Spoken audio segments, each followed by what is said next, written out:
Alrighty, three, two, one. Hey guys, what's going on? And welcome to episode 242 of the KBMOD podcast. It is July 10th, 2016. And we've got the boys are back in town. Brandon's back from America. I believe. Yes. You're back from America? Oh no. Oh, you're just saying America in general. I got you. But you're back I am also back from America, but I'm still in America. Yeah, I was gonna say Part of America. But you were at RTX, I believe, right? Last week. I was at RTX, yeah. RTX, cool. and then had July 4th festivities with the family. Yes. I tweeted out a picture of it, but we had like six racks of pork ribs, and like the uncooked ribs they had like a real like almost pornographic look to them. Oh my god, I'm clipping pornographic look to them from your mouth. Anyway, sorry. I mean, it was like, but when people say food porn, that's why that picture actually is what I thought. I thought like this looks like food porn. It like actually kind of has that. I don't know. Just look at the picture. Yes, I totally. I see it now. I just went to your feed, and is it the one that just says America? Yeah. Oh, it's beautiful. Yeah, that is gorgeous. So, yeah, I will link it in the chat. Had a delicious cookout with the family, and went to RTX, and that was fun. So yeah, had a good week. And Katie Zen, you're here. Brad, you're here. Yes. Sorry, I don't sound excited about that, but I am excited that both of you guys are here. I was just very excited that Brandon's back as well. You know, back from America and celebrating America. What happened this week with you guys? Anything exciting? Nothing much. My house is still a crack house with no floor and nothing in the main rooms. But tomorrow people are coming. I hope someone is listening to this cast for the first time. Yeah. And it's you're just like, oh, you're still in a crack house. That's unexpected. Yeah. You have to. Well, I'm as close to what I need, so why not live there? But no. Tomorrow people are going to come and look at the floor. But I was implying that I do crack. Yeah, well, I mean, again, if anybody has listened to this cast for any length of time and heard some of the statements that you have made, I don't know if that would be as far-fetched as you think it is. So, but to clarify, he is merely joking. If you're a first-time listener, as far as I mean, we don't know that he's joking. Well, I don't know. Yeah, I don't monitor Katie Sen. I'm not.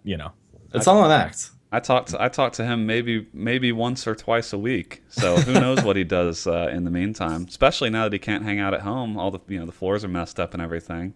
That's true. Now he's probably out playing Pokemon Go, getting up to shenanigans. That's a good point. Don't know what robbing he's doing kids. Out there. Yeah. Finding dead bodies. Yeah. Oh yeah. Wow. Foreshadowing of things we're going to talk about. But yeah. I like that teaser. No, that's just a crack house talk. But that's actually normal crack house talk. Yeah, that's a good point. Brad, what about you? How's your week been? You sound like a man who's been out inside playing a lot of Rust. That's how I sound. Okay. You do. Your voice has a certain tonal quality to it when you have truly given yourself over back to the beast. I want you to honestly know that. Like talking to you, I can tell when you're Rust free. You don't sound as happy. I'm not gonna lie. You don't sound as happy, but you sound like more mentally there. And when you have binged on Rust, you just mentally there. Okay. You sound a little bit more tired and a little bit more drained. That's all. So without Rust, I'm just not there mentally, and I just sound like a neckbeard. Okay. Yeah, but I think that shows your addiction. I think it just shows how addicted you are. Okay. But no, I don't know. We've been doing all sorts of stuff. Katie and I do. My girlfriend and I, we do hikes a lot up here, and then I did see some of your pictures. I saw you doing a bunch of hikes. Is it just because of the area that you're in since you moved? There's a lot of exactly. It's just because where we're at, there's just a lot of places to go hiking, stuff to see.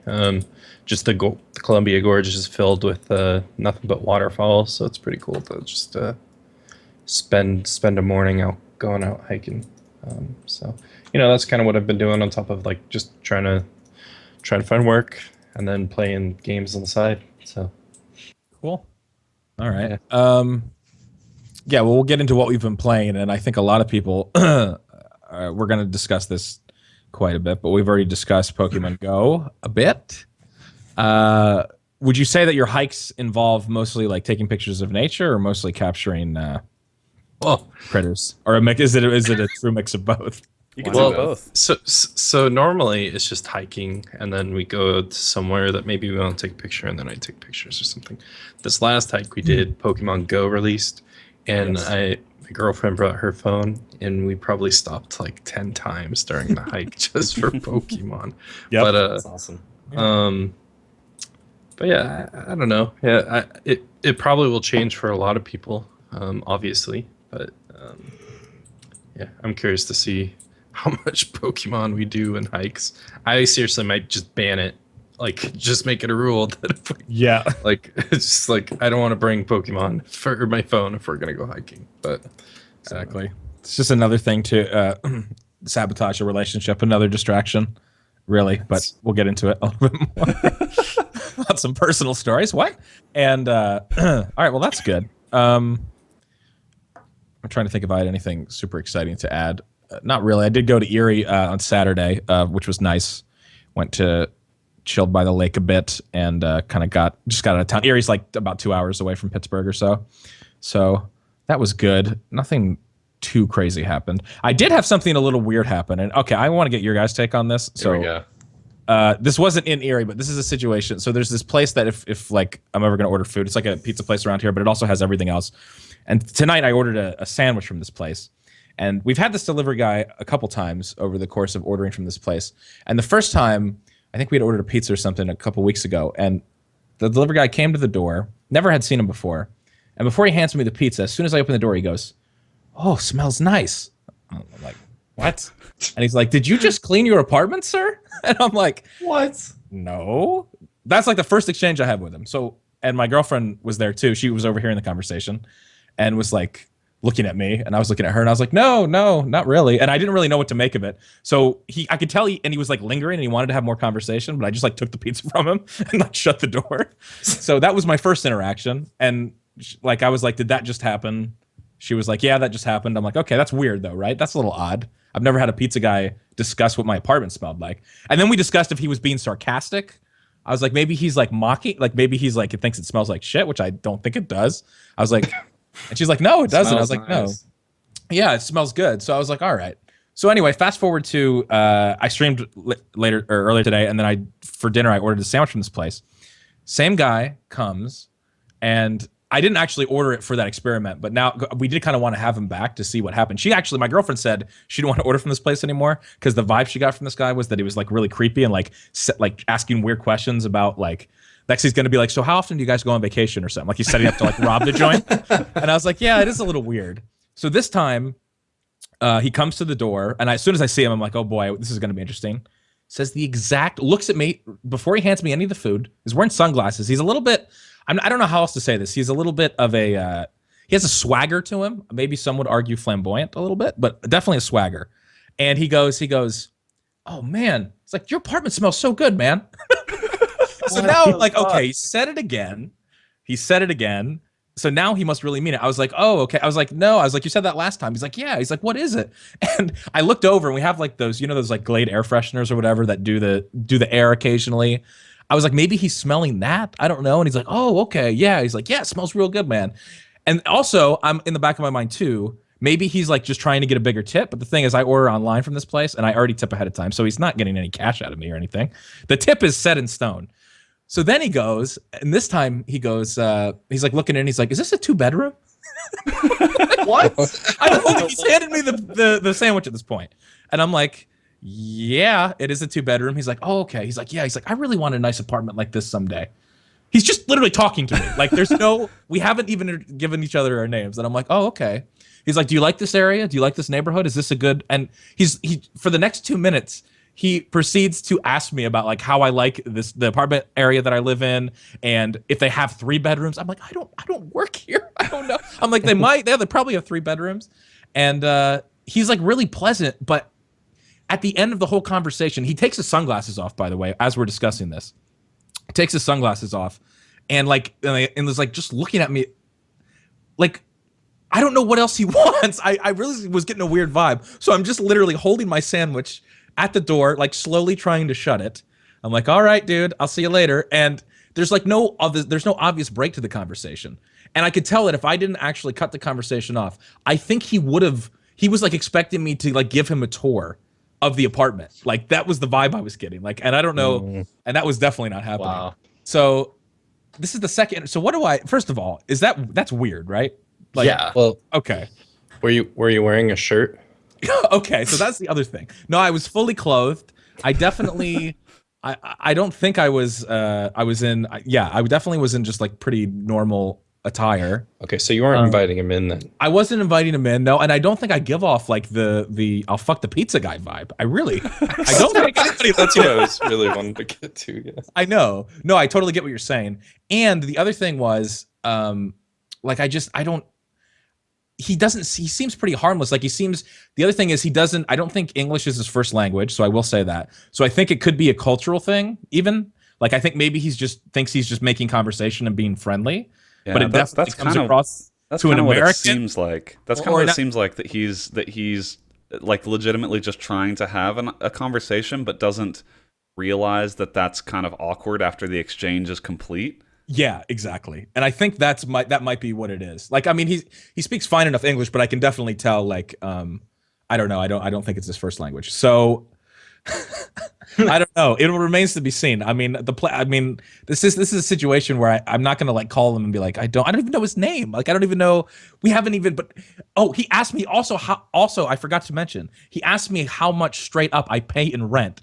He asked me, he was like, it's a 2-bedroom, right? And he's like, do you mind if I ask you how much you pay? And I was like, so stunned by the question that I just told him. I was like, whatever, I don't give a shit. So I told him what I pay in rent, and he was like, oh, okay, that's pretty good for a 2-bedroom. But it's like, it's just such maybe this guy is legitimately looking for a new apartment, and your apartment smells nice. It's a 2-bedroom. It's a good price. You know, you're just like, you're helping this guy out. He's like, he probably doesn't have time to go look at a whole bunch of apartments, so he just takes the opportunity when he's delivering to go and look around. It actually might be. Like, I might not be. This may be a normal thing for him. Like, he figures. You're absolutely right. His avenue of business. He's the pizza delivery guy. He's looking for a place. He probably goes all these different apartments and houses.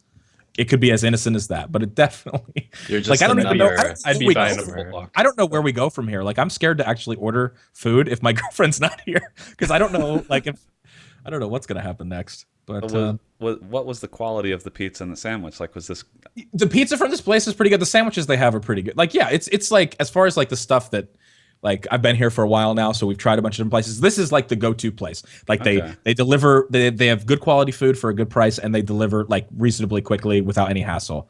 So it's like, I'm not going to change the place up. Like, it's a known commodity. But I don't like, I think he might have been a newer driver too, because he wasn't somebody that I've dealt with in the past from this place for, I've been here a while. And my guess is maybe based on what you've said, it sounds like perhaps he came off, like maybe when they were training him or something, maybe he came off gruff or something, like he came off too cold, and they were like, look, you need to lighten up a little bit, right? You need to smile, and maybe just make some small talk or whatever. And now he's like overcompensating for that. That's also possible. It's like somebody told him not to talk about the weather. The weather's talking about weather's boring. Ask something interesting. Oh, okay. Man, your house smells nice. Like, I don't need, yeah, exactly. No, and I think that's kind of what it is. And I don't mind, like, I don't want to come to but maybe I'm in the wrong here, but when I order food from somewhere, I do not want to have a conversation with I will tip you. I'm always a good tipper, but I don't want to have my transaction is the following. You hand me the box of pizza, we say, hello, how's your night going? I sign the receipt and we're done. Is that fair? Like, if someone's friendly to me, I will converse with them, but generally, like, you're not going to win. I don't think you're going to win anybody over. Maybe some people like that.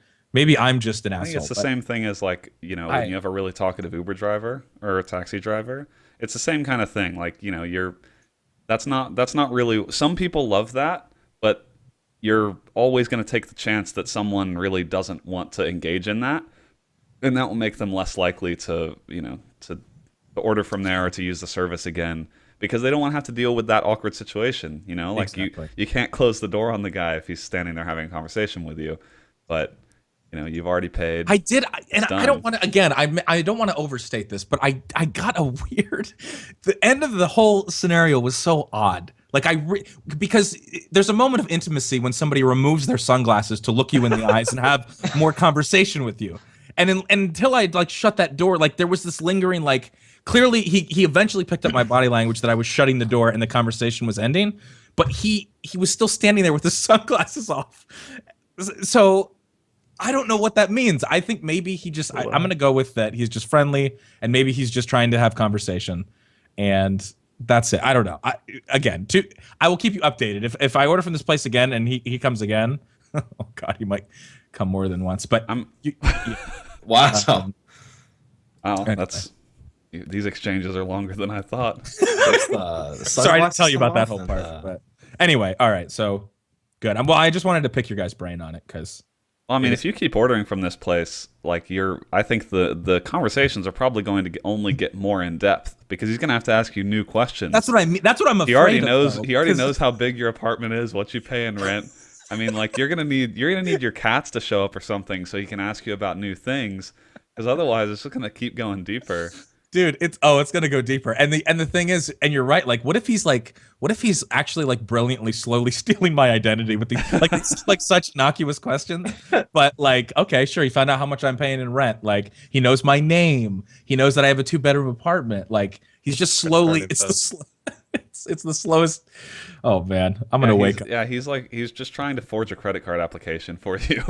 It might be. He's like getting my income based off what I pay in rent. Like he's gonna estimate it.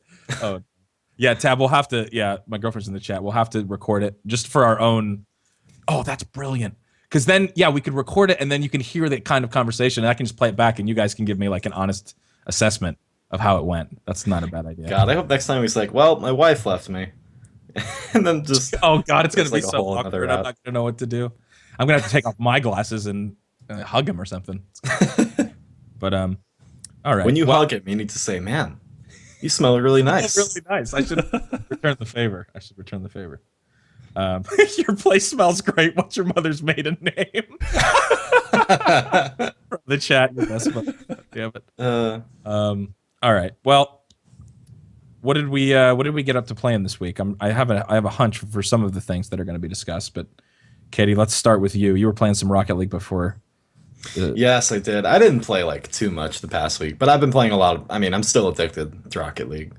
Like I don't really get into it, but I just have fun. I try to have fun every time I play, but ranked hasn't gone too well for me. The new season started. I don't know if I talked about this in like a past cast, but the new season started, and if you're not familiar when that happens, you get like a reward for whatever your rank was last season, and then all your ranking starts over again, and you play through another 10 placement matches.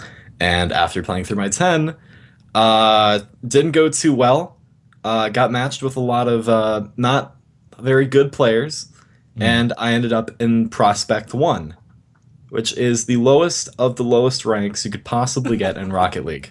So it's like silver. It's like silver 4.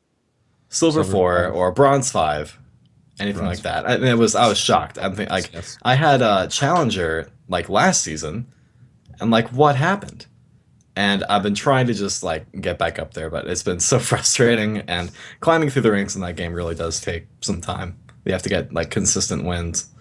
But yeah, that's been emotionally tolling on me. You say emotionally draining for you. You're just like It does. So you're trying to climb out of those ranks and. What? So you can queue ranked, I'm assuming, with friends, right? You don't have to solo. Like you could just there are or no? For the mode that I'm playing, which is 3v3. There are separate playlists for playing like solo queuing and playing with like a party of people. But I really been trying to find people to play with, but I've just been solo queuing this whole time. I'm sure if I go into duos with someone who's really good, that's how I got Challenger last season. Okay. But yeah, I would love to. If anyone out there is looking for a Rocket League buddy, please tweet me. You sound really desperate. He sounds desperate, guys. Please tweet. He's at Katie'sN18 on Twitter, so hit him up. Please. Thank you. Okay. What else besides that? Yeah. I'm slowly working through all of the games I played, or all the games I bought on the summer sale. The first one being The Witness, which is the newest game from Jonathan Blow, guy who made Parade. And I went into The Witness. It wasn't discounted very much on the sale. It only went down to $30. and I wasn't going to get it, but then I just thought, you know what? I thought Braid was awesome. I thought Braid had a really good story, and and I want to support the developers, so I'm gonna give it a try. And the first few hours, I really enjoyed it. I thought a lot of the puzzles clicked, but as it went on, it got increasingly complicated. There are a lot of puzzles that the whole idea is they don't explain themselves to you. You just try again and again and again until something works, and you try to figure out what you did right, and then learn from other ones. And that works for a few puzzles, but there are just so many times where you're just hitting your head against a wall, and when something works, you're just like, "How? Okay, all right, well that worked. Let's just go ahead."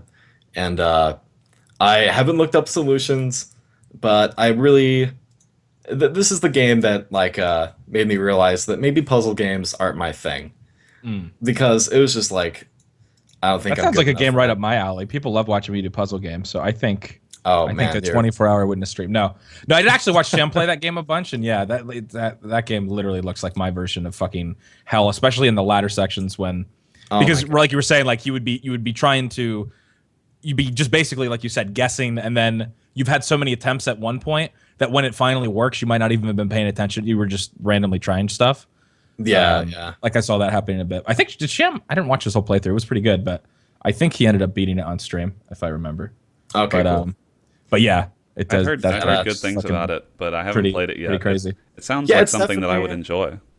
It's definitely very well made. All the puzzles, I'll say, like, well, you really do have to think, and that's a puzzle game's job, is to make you think. But it just made me realize that maybe it's just not my thing. Because you were not having fun at a certain point, is what you're saying. You were Yeah. getting So the burned out. the thing is that the main reason I wanted to play is like Braid. Well, Braid had a really cool story. There were like a lot of like little like meanings in there, and it's had a good story. And The Witness has absolutely zero story. Well, a very sparse story. I haven't spoiled it for myself, but just going by Steam reviews, apparently the ending is really anticlimactic, and it's not really a story as much as it is like a message it's trying to tell. And so without really a story to go by, I don't really have a lot of motivation to play it. I mean, I feel good solving some of the puzzles, but now it just comes down to me not being my kind of game.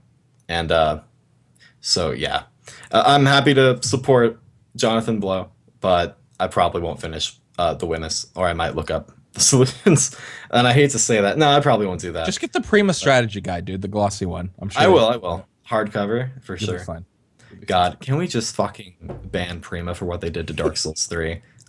Oh God. You triggered me. You triggered me. Here we To go. my left, I have the collector's edition guides for Dark Souls 1, 2, and Bloodborne. Dark Souls 3, these were all made by Future Press. Excellent guides. Look at this shit. Beautiful.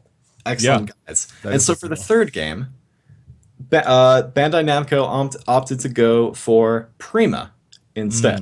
Mm-hmm. It would have been great if the entire trilogy was done by Future Press, but I have jack idea why they did that, and I hear from so many people that the guide is just terrible. And like I was in a Best Buy about a week ago, and I picked up the guide and I just went through it, and the whole format is fucked. There's like information that's not correct I was hearing about.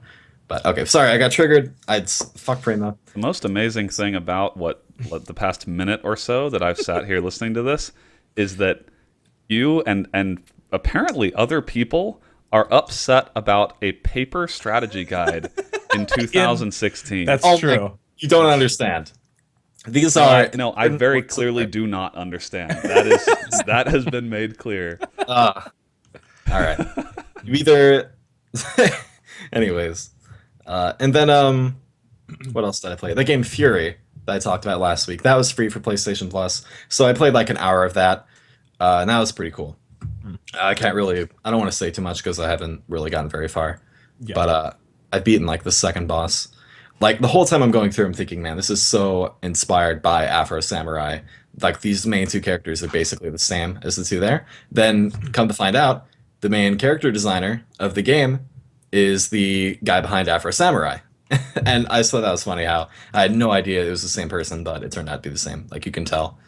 But yeah. Other than that, that was it. Did you play at the start of Doom? Yeah, I borrowed. Yeah, it was on PS4. Unfortunately, I played the beginning of Doom, and I didn't get too far in it at all. Only about an hour, and that's like one of the strongest openings to a game I've ever like played because you just get right into the action, and it's so stylish and it's so fast paced You and didn't fun. buy it on Steam sale. You have only yourself to blame. Yeah, that's true. As of this recording, July 10th, there's a pretty cool sale on Green Man Gaming, which I don't want to say KBMOD supports, but Gotta do what you gotta do to get it. Yeah. yeah, you can pick it up for under $30 on there right now if you use a combination of their sale and a voucher. And if you click my affiliate link, you'll get another. There we go. I was waiting for it. Just go to There's, Twitch. there's the rub. Yeah.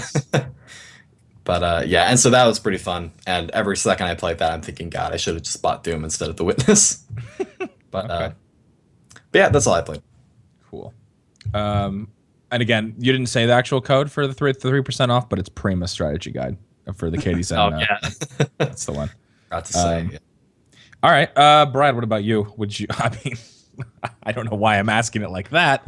Did you play anything else besides Rust? This is going to be my question. But No, I did. I did actually. Oh, okay. I played Counter Strike. yes. And that was a Okay. horrible mistake. Okay. What happened to you in that that you were tweeted about? Was it? I got placed into Silver 2, Scott. Okay. Oh, okay. All right. Oh, Oh, Well, No. listen, Brad. This is your first Counter. Is this your first Counter Strike as far as playing it like in a competitive environment? No, I played Source. Oh, not Okay. competitively though. Mostly when I played Source, it was on this shitty like MacBook hand-me-down that was broken. Okay. But then that was like in middle school or See, early I high thought school. Or your something. tweet that you were mad about, like, excuse me, like mad about the fact that, like you had toxic teammates, but you were just mad that you got placed in silver too. Was that the? Yes. That makes so much more sense. Okay, well then, Brad, listen. It's not worth playing. That hole to get out of is just impossible. exactly. You saw the silver too, and you were just like, "There's no point, dude." Rank matchmaking, It's like, shameful. ranks don't fucking matter. Like honestly, No, it doesn't- clearly does, Scott. doesn't, Brad. If you placed into this, could you imagine the criticism and just the mockery you would receive if you got placed in the Silver 2? Well, yeah, but I also like played the game competitively for a long time. Like that, there's a difference. Like, what he's saying is he's not a casual like you. yeah, like Oh I my think God. I think for you, I think you're being too hard on yourself. I think you got to let yourself evolve a little bit, but don't worry about the rank as much. You just got to play it more. That's all.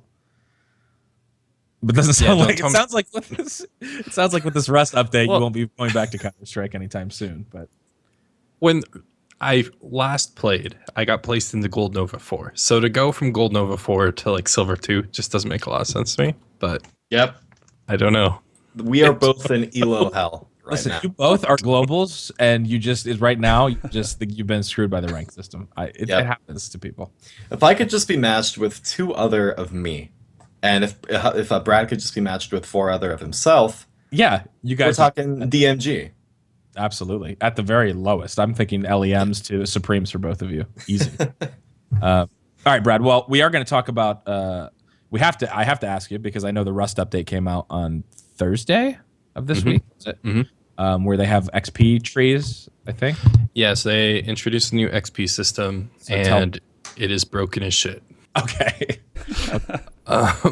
Like In the sense of it like being abused or like how broken? Well, I think it is being abused, yes, but it is also literally broken. Like it's not working like it's intended to. So Okay.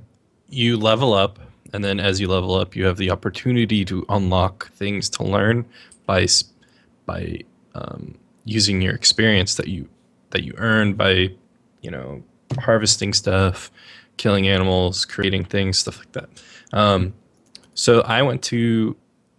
Like I played a little bit on the first day, but it was so bad that like the servers are lagging, game performance was garbage, and and I was just getting killed on sight, like immediately, just getting spawned in. There's literally people, just like hundreds of people littered on the beaches where you would spawn in, just killing each other with rocks. So it's like, okay, I'll come back tomorrow.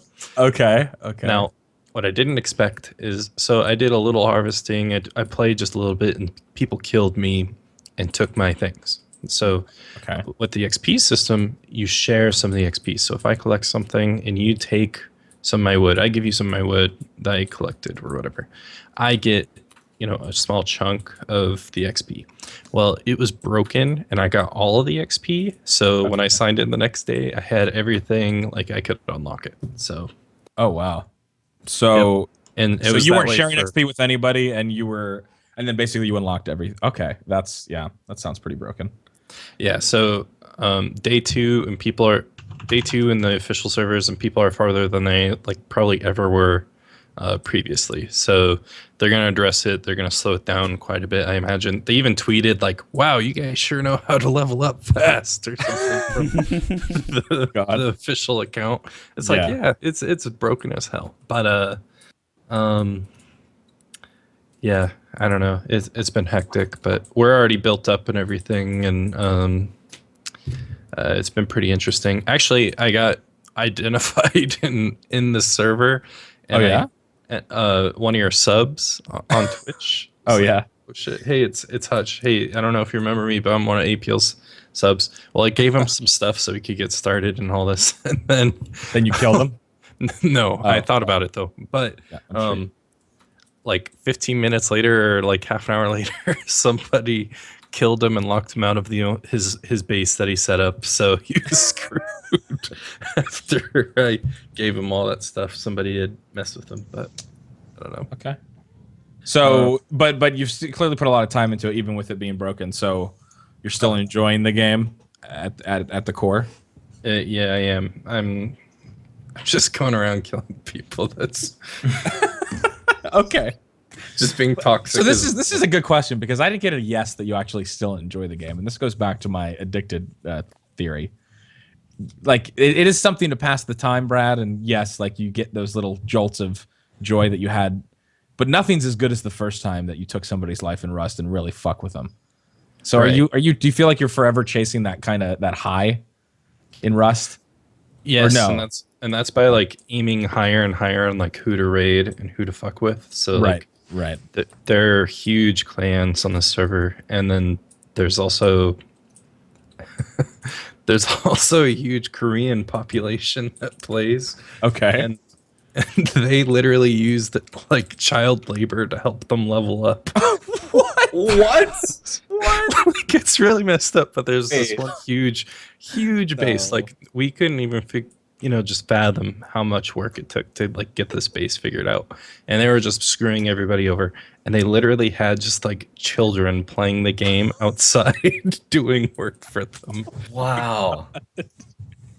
That's not funny, but that is incredible on one level. That is wow. So yeah, Wow. I mean, so these targets are getting bigger and bigger, and we're putting Yes. more work and work. At this point, like, you're actually targeting getting rid of child labor in a video game, Brad. Like, that's actually a noble purpose. So, like, when you destroy these clans, maybe you're teaching, sending them a message. I guess you're also destroying the work of all the child laborers, and maybe they will find consequences. So you're gonna have to really consider all of this. This is getting to be pretty heavy, dude. I know it's. I thought Rust was just genitalia flopping about and killing somebody with a rock. But No, apparently it's politics and it runs deep. ethical concerns. Yeah, I mean, That's amazing. Wow. and then I've been playing Pokemon Go, of course. Yes. Yes. yeah, my girlfriend and I didn't think I'd like it, but my girlfriend started playing it, and then I kind of jumped in, and then I literally spent my morning with her going around town playing Pokemon Go. So. All right. All right. What about you, Brandon? What have you been playing, if anything? Not a whole lot at the moment. I played a little bit of Hearthstone this week, but I did not really get a chance to do anything else. I want to play. Like, I've been away from Overwatch for a couple of weeks now, just because of travel and other things. So I'm jonesing to play Overwatch, but I'm kind of in that same situation where I don't want to play alone, and I really want to try competitive. Like I want to do my placement matches in competitive, but I don't really want to do those solo. So I've just kind of I've kind of abstained from playing instead of having to play alone. So I haven't really played a whole lot, except for today. I told myself I wasn't going to download it, but I decided to because, I mean, why not? It's free. Mm-hmm.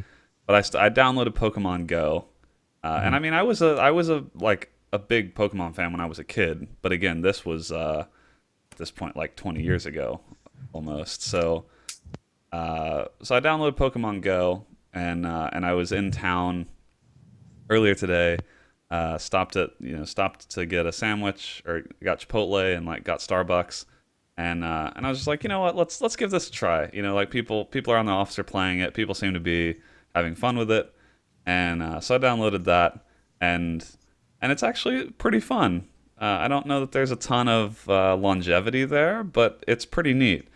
And I actually got Hillary to download it because I don't know, she wanted to download it, and she's actually, I think, having more fun with it than I am. Like she was flying to a project today, and so she was at the airport, and she was just like, you know, I'm sure the airport is just filled with Pokestops and everything with all the people there, because like this is the first game in a while that I've seen like take over just my general social sphere. Like not only, I mean, working at Twitch, obviously, like you would expect it to take over that side of things, but like even on my Facebook feed, like, you know, friends from high school or friends from college, I'm seeing them post about Pokemon Go, and so we were talking about this a little bit in the pre-show, but it feels like this is a game that similar to Overwatch, where it just seems to like take over everything.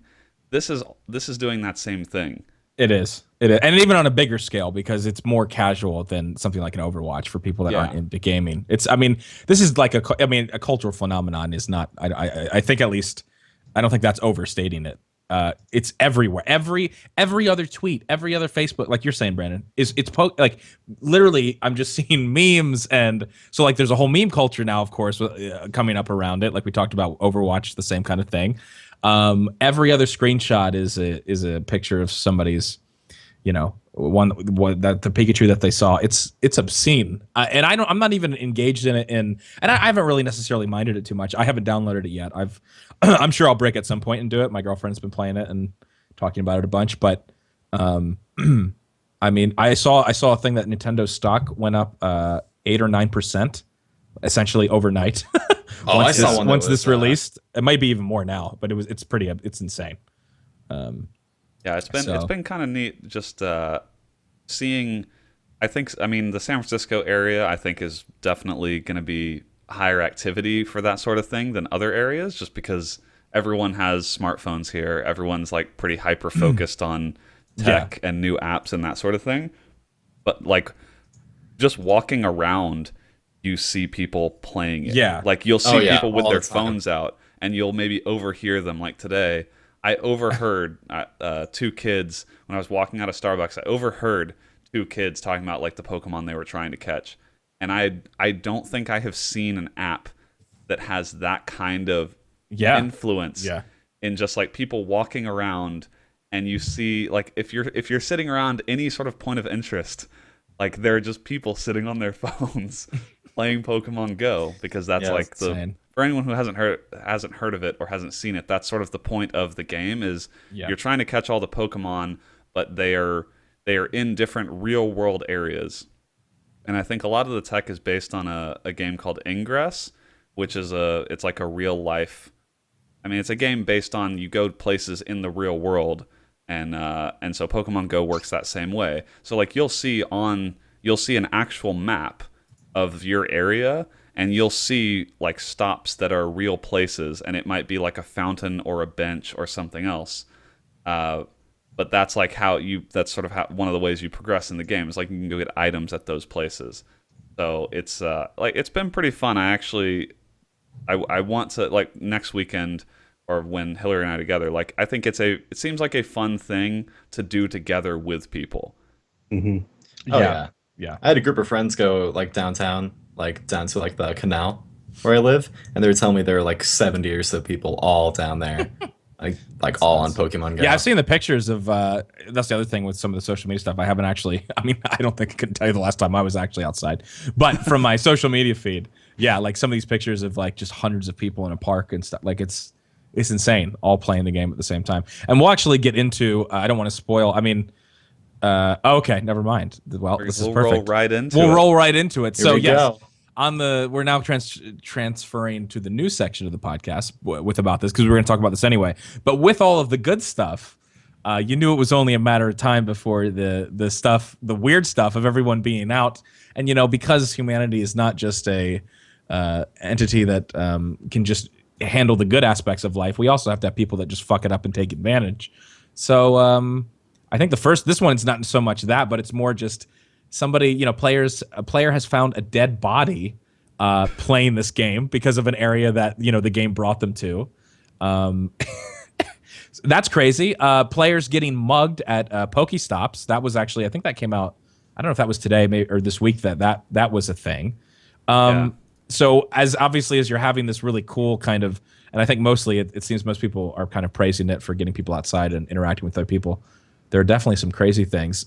This one, as far as the girl, it was a 19-year-old girl that she discovered a dead body floating in a river because she was like trying to seek out a water Pokemon, and, Right. like they actually utilize some real world features where like you can get a water Pokemon if you're near a natural water resource.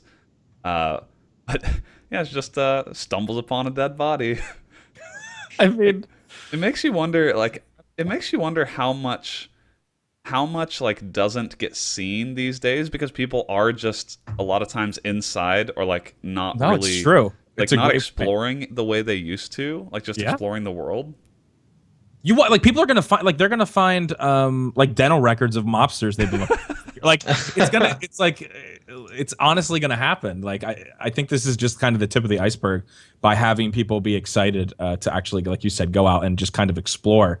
And but just by that you're gonna find stuff by proxy. So it is crazy. It's pretty nuts. So like there was that, and then this other story you're talking about is that these teenagers, I guess like older teenagers, 18, 19 years old, they lured like people into a Pokestop, and then robbed them. Yeah, So, like, 9 these people to be specific. So Yeah, so like these Pokestops, like we said, they're real world places, and I think you can use an item or something that makes that stop more enticing, like makes Pokemon come out more or something, and so these suspects, I think, used those items to try and lure people in, and then they robbed them. But I guess that does have a nice or happier ending, I guess, because I think they all got caught. they did. They did find them so far. But I mean, this is just a wild reality we live in. it's crazy. It's such a bit. I mean, I can't even. It's so like sometimes some of these headlines with this stuff. You can't. You couldn't even anticipate it even 5 or 10 years ago.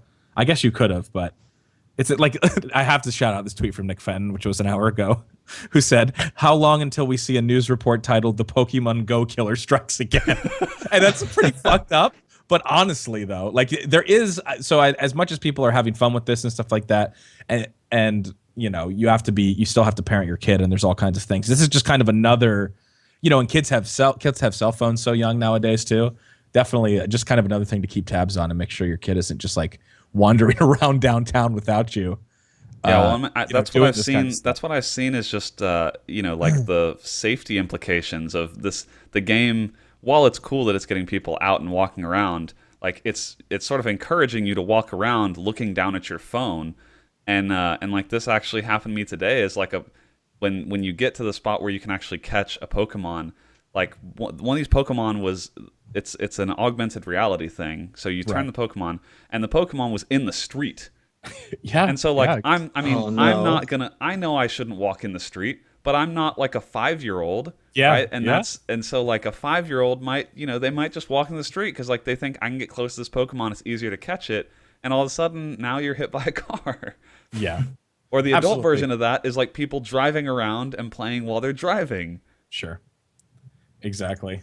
I mean, and that's just a reality too. Obviously, like, if you have more people, I mean, you have just the straight numbers, more people being outside, you're going to have more accidents regardless, right? And it's not necessarily just the app's fault, but it definitely, it is something that you're going to, that it's just, you got to be aware of. So I don't know. I'll probably break down. I just need to be in on the conversation for next week. So I'll probably download it this week and just try it out, see what it's like. Because I missed all this. I'm kind of excited because I missed all that. Like I first of all, I don't think I was allowed to. I guess, what did you say? It was like 20 years ago that it was probably like almost 20 years ago, because I remember I definitely had Pokemon cards in elementary school, because like I remember pretty distinctly that Pokemon cards were more like sort of banned in our school at a certain point, because they were like, it was so disruptive, and so we had to we weren't allowed to have our Pokemon cards out at all in class, or they'd get taken up. Yeah, it was 96 that the games came out. So yeah, I think they hit their 20th anniversary a few months ago. Yeah. So I haven't really engaged with the Pokemon universe since those days. Like I played the Game Boy games, and I was really into the cards. But then once I grew out of that phase, I didn't revisit Pokemon. I mean, I know they've put out games for years and years after that, but I haven't re-engaged. So this was, I mean, they definitely, once I downloaded it, like, some of that nostalgia does come back, because I think it is like all the original Pokemon, which are the ones that I still know a lot of them by heart. So they're definitely making a pretty solid play to get, the young kids, but also the older kids who used to be into the original Pokemon games. I think they knew exactly what they were doing. Yeah. Yeah. I mean, listen. Who's ready to talk about some negatives of Pokemon Go? Go. I mean, we've kind of been talking about some of them, but yeah, go ahead. Do you mean like the negatives of the game, or like societal negatives? Yeah. Oh, I think well, we already went into societal negatives, but I talked like on the pre-show about like I've just had really bad luck with the GPS like system just not showing me moving around. The servers aren't the best; they could use some work, and I feel like Pokemon Go is really popular now, but I feel like it's a game that's gonna live by its updates. There aren't really like there's like the first generation of Pokemon, like from Red and Blue, like the one like the majority of people are gonna know, but in the main video games, they're up to about like 700 Pokemon, and so to see all of those, everybody like right now is getting Pidgeys, Weedles, Rattatas, or Rattatas, or however you say that. But yeah, just more variety would be good. I think that the whole, like, when I heard about this, like, initially, like, the idea of Pokemon Go, like, the two things that, like, most important to me that I think should be added are battling other people's Pokemon and trading Pokemon with other people. Those are, like, two of the most important things to me. And if they add those, that's what I think is gonna keep this game. Like, I imagine they're already clearly real. I mean, they probably knew they were sitting on a gold mine when they actually got the first working prototype of this thing to go. So I can't imagine they're probably not going to do that in the future. But yeah. Well, they already said they're adding trading, and I think you're probably right that they need to probably have some sort of competitive type aspect in the like battling a Pokemon or whatever to actually keep people interested in it. Because at a certain point, you're probably just going to get tired of just collecting them, where you don't really have anything else to do. Well, isn't that what gyms look for, though? Is battling? I mean, that's... Yeah. You battle at gyms. Yeah, but I think like when you're in the gym, I think don't you just like tap on the screen? There's no there's no. It's not like a proper Pokemon battle where I don't think we'll see that then. If that's what you guys are wanting. Maybe not. But like I think it's a decent version 1 of the app, and you know what? I imagine when you're the top grossing app on the App Store, you probably can afford to have pretty big update plans in the works. Yeah, exactly. That's probably true. Did they release like how many users they have, or like I don't know what their downloads are up to. I mean, it's number 1, but I mean, numbers out. I don't know. I don't know, but they have more ratings on the iOS App Store than any other app I see by miles. That's insane. So like Spotify has 21,000 ratings, Pokemon Go has 39,000. Wow. That's like 10,000 more than when I think I downloaded it earlier today. So I think, needless to say, like it's made a splash, and like I think just the fact that that we're seeing so many like normal people playing it, because like even with Overwatch, right? Overwatch did not really penetrate into kind of the my casual friends, like my non-game playing friends.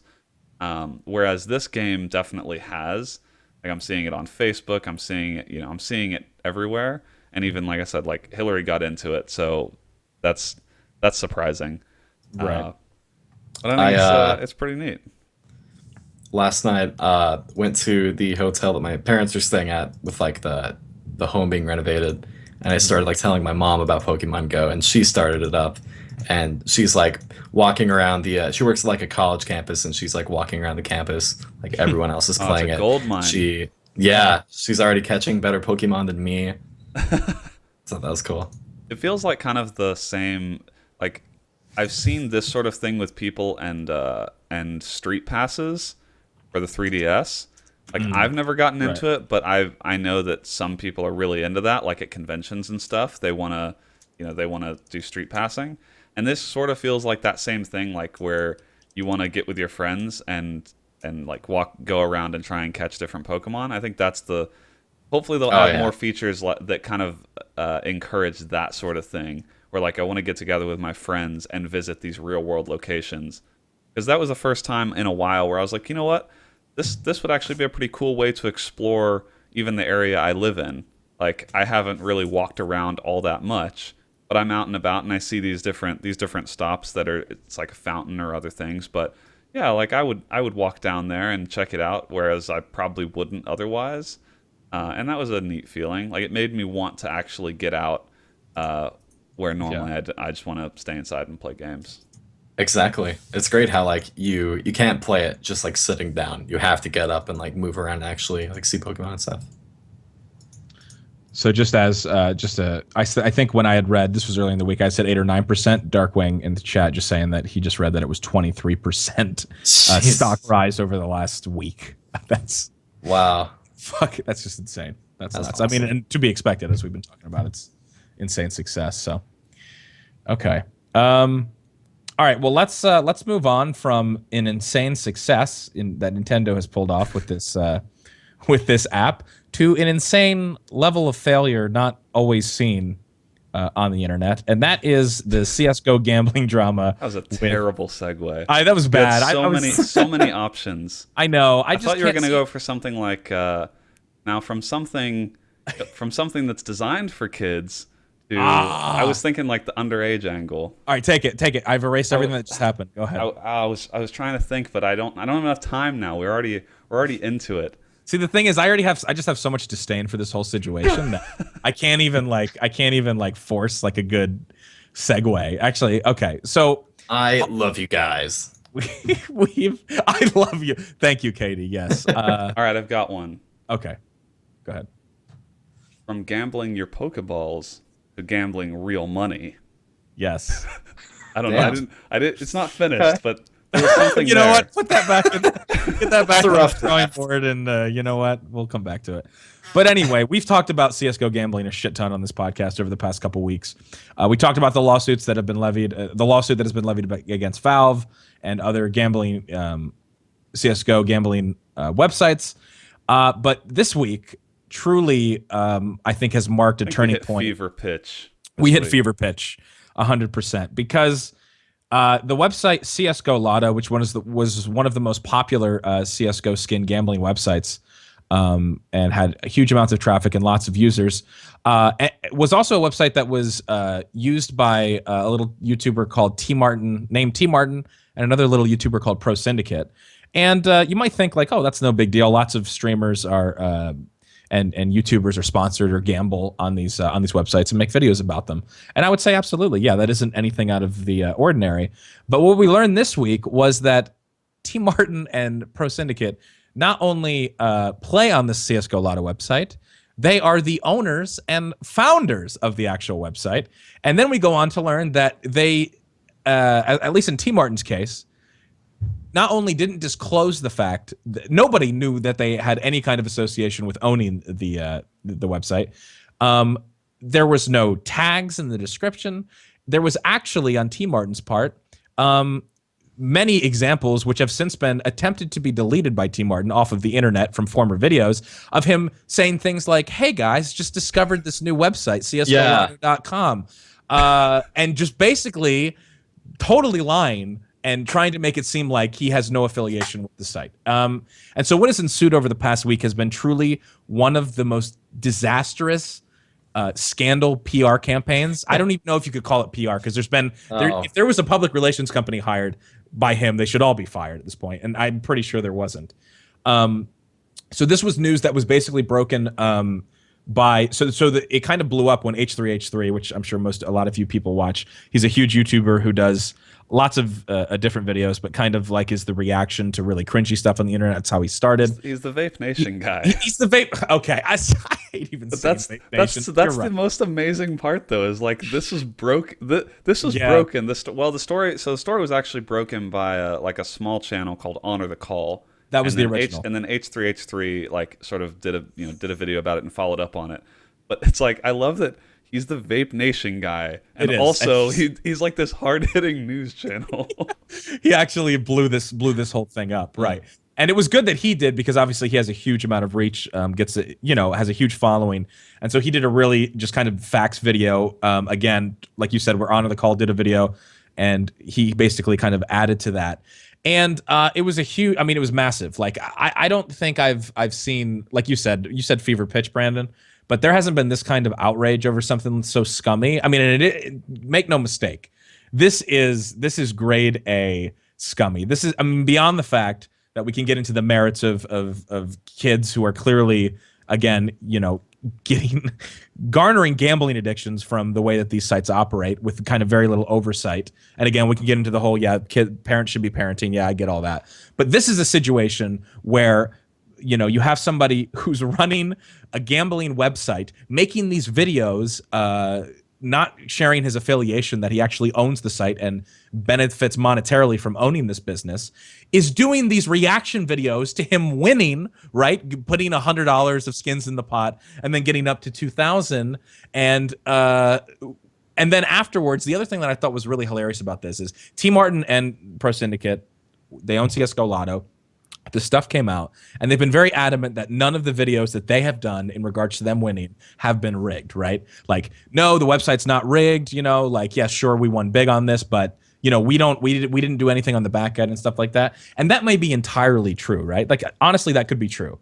But the reason that this stuff isn't done, and the reason that you have to disclose stuff like this, and especially when we get into the gambling side of this whole thing, is that you don't get the benefit of the doubt when you're running an operation like that. You don't. So, like, I saw people on Twitter and people that were friends. Sorry, I'm going to rant for a second.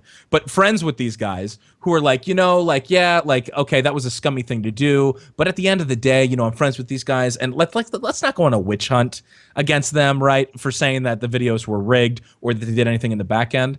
It's like, as soon as something like this happens, that was one of my most #1 frustrating things that I saw with this whole thing. Was like, a witch hunt? You don't. It's not a witch hunt. It's fucking fraud. Yeah. It's illegal. This is not a witch hunt. Like, why would we take the word of the people who are literally trying to get you to think that they don't have an affiliation with the website that they run, that they didn't rig it? Like, they don't. It's over. Like, at that point. I think so that's, anyway, that's just like a sort of a classic. I mean, it is the classic conflict of interest. It's the same reason why if you owned a casino, you don't gamble at your own casino. Not because anything is like wrong with your casino, but because you don't want to even give off the potential vibe that like anything that anything shady or underhanded could be going on. Not to even mention that we saw him logging into a CSGO Lotto bot on Steam. Yes. So the stuff that is trading with. that he was trading. The moment that he realizes that pops up on his screen, by the way, it's priceless. Truly He's amazing. just like, he's like, and then he tries that. So the other thing that's amazing about this is obviously, and this is the thing I didn't get. I ranted about this on my own stream, but T. Martin is somebody. I mean, listen, this is a dude that came up, right? He owes his success to the internet, YouTube, doing videos, streaming, all that kind of stuff. This is a guy that you would think is pretty well versed in how the internet works. But instead of when he was caught red-handed with this, right? Instead of just doing the thing that one of two things you can do in a situation like this. You can just shut the fuck up and just hope that it goes away and blows over and is forgotten about. And that generally happens on the internet in about a week, maybe a little bit longer if it's super heinous. You can either do that, or you can basically, when you realize that you've been caught, you can just apologize and just be like, guys, I fucked up. And there's one thing that the internet respects. It doesn't mean everybody's going to be on your side or necessarily forgive you. But at least if you offer a somewhat sincere apology, you have a chance, right? And at the end of the day, is this really going to affect him in the long run? I don't think at all. Him and Pro Syndicate are going to be totally fine. Again, they might get fined by the FTC and all this kind of stuff, but at the end of the day, they're going to be fine. But at least in the interim, the campaign that T. Martin has gone on has been truly. I said somebody should write a book on how to not respond to shit like this. It's so he started out by. He started out by lying to the people that were investigating the whole thing and said that at the time that he was involved with CSGO Lotto, these were in text logs. He didn't have any affiliation with the site. He was just testing it out and seeing the sponsorship. That was the first lie, right? Okay. And then after that was proven to be a lie, once they found the actual founding of the corporation with his name on it, along with Pro Syndicate, and that was like, well, no, you actually founded the site. That's impossible. He then went on to, I'm trying to even think the order of the fuck up. There's so many different steps that he did, which all culminated into this apology video, which, oh my God. Again, if you haven't seen it, you can probably find mirrors. It has since been deleted. Pretty brutal. It all culminated into this apology video that, again, is so unbelievable to watch. You would say that this all has to be like an elaborate kind of like, like it's not real. Like, I've been trying so hard to wake up my dog so I can bring her over here and be like, I don't know how I'm going to make this video, Chelsea. I don't know. So he starts off with the biggest... Okay, he starts off with the biggest, like, the tactic of, like, appealing to, like, your emotions with, like, his dog there. Like, I don't know how I'm going to make this video, Cooper. And just his dog, like... And then the first thing he says, it goes on some spiel about how thankful he is that the fans got him in this position. Yeah, he just loves his fans. I think you should take this. I think you do it better than I would. No, I mean, you're saying it right. So he starts off, he tries to appeal to emotion. There's like, he kisses his dog and he's like, I don't know how I'm going to make this video. And so I'm set up, like, so I watched this. As soon as it was live, people in my chat were tweeting it to me. So I open it up and I'm like, okay, and the title of the video is I'm sorry. So I'm like, okay, maybe he's finally come to his senses. Remember, he has since deleted all of his gambling videos. He is deleting people's comments. He's disabling ratings. He's deleting tweets when he went off about it. He's going on full damage control after he totally lied and was caught. But I'm like, okay, maybe he finally gets it. So I'm prepared for something good. Kisses his dog, takes a deep breath, goes on to, for the first like 30 seconds, again, I love all you guys. You guys mean the world to me. I'm so thankful for the position that I'm in. Okay, first part. And then goes on to say, I'm sorry that some of you got the impression that I wasn't forthright about this in the past. It was always a record of public knowledge, I think is how. Yeah, a matter of public record. Matter of public record. When he goes right after the thanking his fans, from then on, it is straight. He is like reading a script that was given to him by his what lawyers. His lawyer told him to read. It is so disingenuous. It's insane. And he basically blames the viewers. And there's been a lot of breakdown videos of this. Actually, Critical did one that I watched today. That's actually fantastic. Oh, it's great. It's awesome. So good. But he basically blames the viewers. He's like, I'm sorry, you fucking idiots, that it's always been a record, a public, in the public record. So you could always look up that I own the company. When in reality, there's just clip after clip of him pretending he has no affiliation and totally hiding it from everybody. So not only is his I'm sorry video not an apology, it blames the very people he is stealing the fucking skins from and then made videos on his own website, of which he uploaded, got millions of views, made thousands of dollars off those videos in this sick cycle carousel of greed. And this motherfucker has the audacity to upload something so it literally, watching it, it's just the whole thing. So that video, I think within, I don't even know how many minutes. It had like 30,000 dislikes. Oh yeah, it was 30,000 dislikes, and then it got up to like 60 or 70 until he deleted the video entirely. And he also went on a thing where he deleted ratings for like 10 minutes when it was so bad. And then for some reason, like I don't even know. Like I don't know if there's some meltdown, if he was having a meltdown. Like I've never had that kind of public outcry. I mean, to be honest, I've never defrauded people of their money, so that, I mean, there's a difference, I guess. But he truly looked like somebody that couldn't make a decision. So he deleted ratings and then put ratings back. And and then finally deleted the video. And so I guess the thing that I was trying to get back to with the whole T Martin thing is like, this is a guy that came up on the internet, made a lot of money, continues to make a lot of money. And once something is up on the internet, it's there forever. Deleting something on the internet, especially when you're a public figure, that doesn't exist, right? People had mirrors of the videos. People have all of his gambling videos downloaded, forever. They're still clipping them and putting them on Reddit. So I don't understand. It just baffles my mind that he not only dug his hole by denying it, but then continued to do the very things that made people absolutely despise him for basically 4 or 5 days. And then he goes on Twitter saying like, "Oh, this has been such a humbling experience. Thanks, guys." And as of right now, like, I'll admit I was constantly refreshing the channel to see if any gold would come up, like the apology video. But now it's just back in. Maybe he's doing the kind of blow it over thing. He's going back to making regular content. I'm not a fan of T-Barn by any means. I was just checking. Well, he went back. He's making content again. And when I say at the end of the day, Critical makes a great point in his video. This is not going to affect him. If anything, he's going to get more viewership because of his name being out there. No publicity is bad publicity. I mean, if we look at the drama channels on YouTube or anything else, that is proof. Like, there really is proof of that. So he's going to be fine. And you know what? I wouldn't be so sure about that. Like I don't know if they've already, if a lawsuit's already been filed, but they're named in a lawsuit. Him and Syndicate. I mean, it's like, it will not be cheap to deal with like lawsuits or the FTC. I mean, like there's no telling what might happen, but like there are potential criminal or civil suits that could come from this. Sure. that will probably be a huge monetary hassle, if nothing else. Yeah. I mean, like he's part of me. Just like, I don't. Both of these guys are like fairly well off, but it doesn't take long for like legal stuff to really eat into your net worth.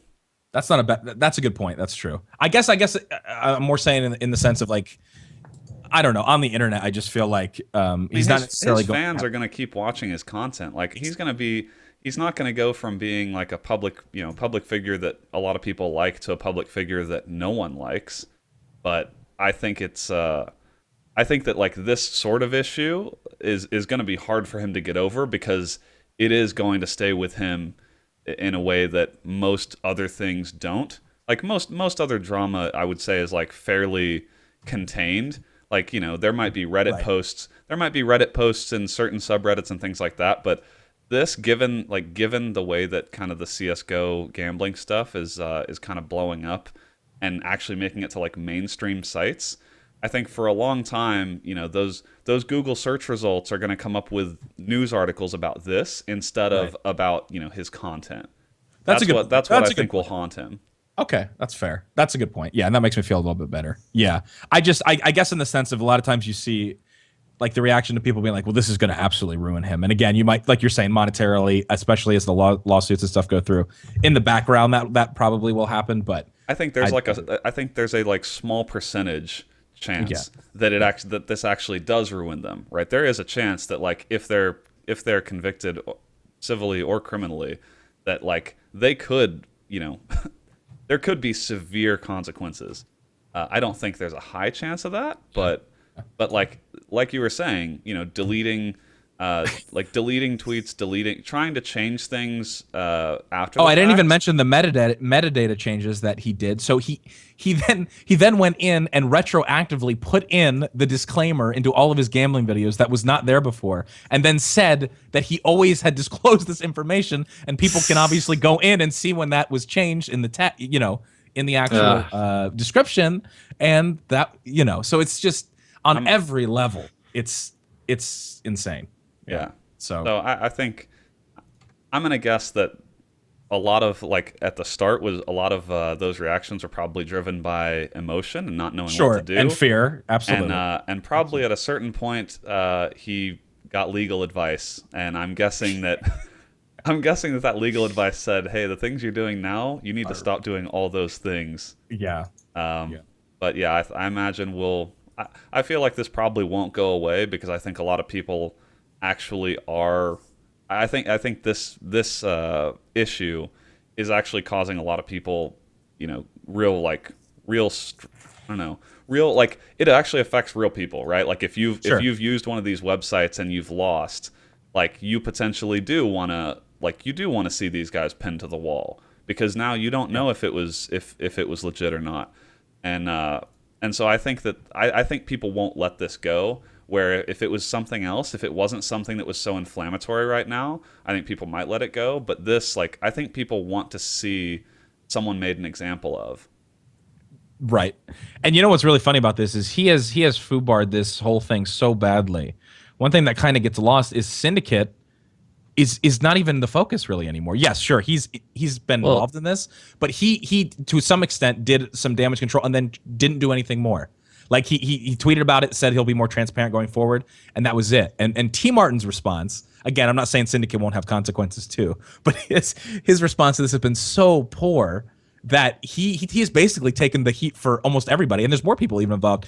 There's other like Twitch streamers and stuff involved too. So it's just amazing to see somebody kind of, like I said, in this day and age. Like, I could understand if this was a situation where somebody was like not really well versed in the internet or something like that, but there's really, to me, no excuse. And especially after like days passing too, like you said, eventually I'm sure he got legal advice and they were like, you got to stop fucking doing what you're doing. The internet But is it written just in kept pen, going. and it always amazes me how people seem to forget that when they, like, when something goes wrong and they want to scramble and try and change, delete things and change things. It's like, it doesn't work that way. Right. Exactly. You just look guiltier. Yep. Yeah, exactly. But so we should, do you want to talk about the other, this was not the only CSGO skin gambling drama from this you're week. right. Well, this one I'm just going to rant on because this, first of all, this one is even more insulting because this, I got to be careful with my language. But I was going to just say piece of shit, but that's too kind.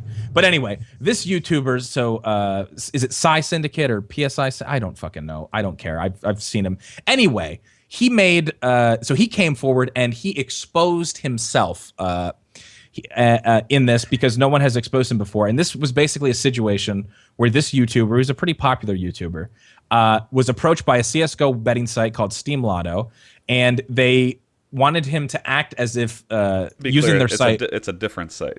It's a different site. I'm sorry. Than the other drama.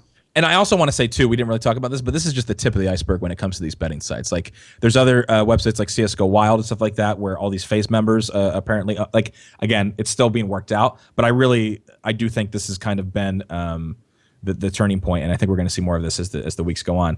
But yeah, so he was approached by a different website called Steam Lotto, and they wanted to provide him with weapon skims, and they wanted him to randomly unbox these, obviously on video. But in fact, these videos were 100% rigged, and he knew it was going to be happening. And I think in one of them, he gets a dragon lore and stuff like this, and then makes a video. But in the video, totally fakes his reaction, pretends that it's real. And those videos went on to make, I think that video, I think the dragon lore one, when I looked at it, had around 2 million views. And he did, I think, maybe 2 or 3 of these videos. And so he made a video basically coming clean, and basically just wanted to be the good guy and do the good thing. But if you actually watch the video, first of all, it's just so fucking self-serving on every level. And the other part of it is this the thumbnail? Is this him lifting his shirt and putting his hands over his nipples? Is that actually his thumbnail? Because I'm about to lose my fucking mind if that's actually the thumbnail or not. It's his. Oh my god. Fucking thumbnail. So on this video that he is purporting to be sorry for the things he did, he's literally using clickbait to get you to come to his video to tell you that he lied to you about making fake content that wasn't real, that he made money off of, but he's actually sorry. It's so fucking stupid, and it's such a sham. Like, if you watch it, tell me the tone is of somebody that actually gives a shit. I don't know. Did you guys watch, any of you guys watch this video? Not from Syndicate. Save your fucking time. But it's, I haven't watched it, but his description does have a G2A referral link, so I can. Oh my god. Exactly. And as somebody I have a feeling that this is not the last we're going to hear of sort of this, conflict of interest stuff or lack of disclosure.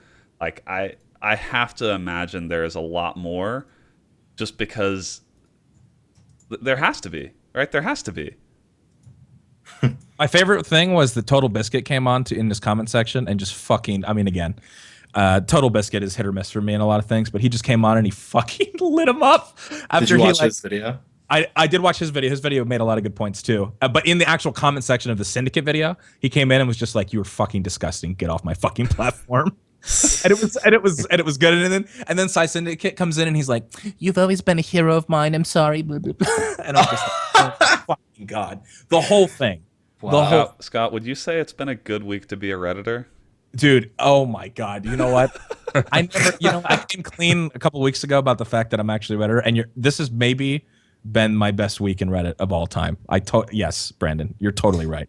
So much gold. It's almost exhausting keeping up with it, especially when the gambling stuff was fresh.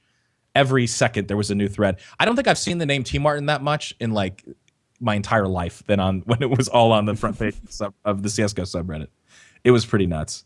But anyway, it's just this shit again. And the other thing with stuff like this is he came through to like dox himself, expose himself, or whatever else, come clean.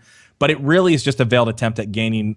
He knew he was going to get in trouble anyway, so he tries to stay ahead of it. So I guess in one sense that's smarter than the T Martin thing, but in the other sense, it's just totally like it's the exact same kind of behavior that got him into this part in the first place. It's totally self-serving, and it has nothing to do with him actually being sorry. It has to do with him. He knew that he was going to get caught, and so then he uploads himself of a thumbnail of touching his fucking nipples while he tells you that he totally faked all these videos.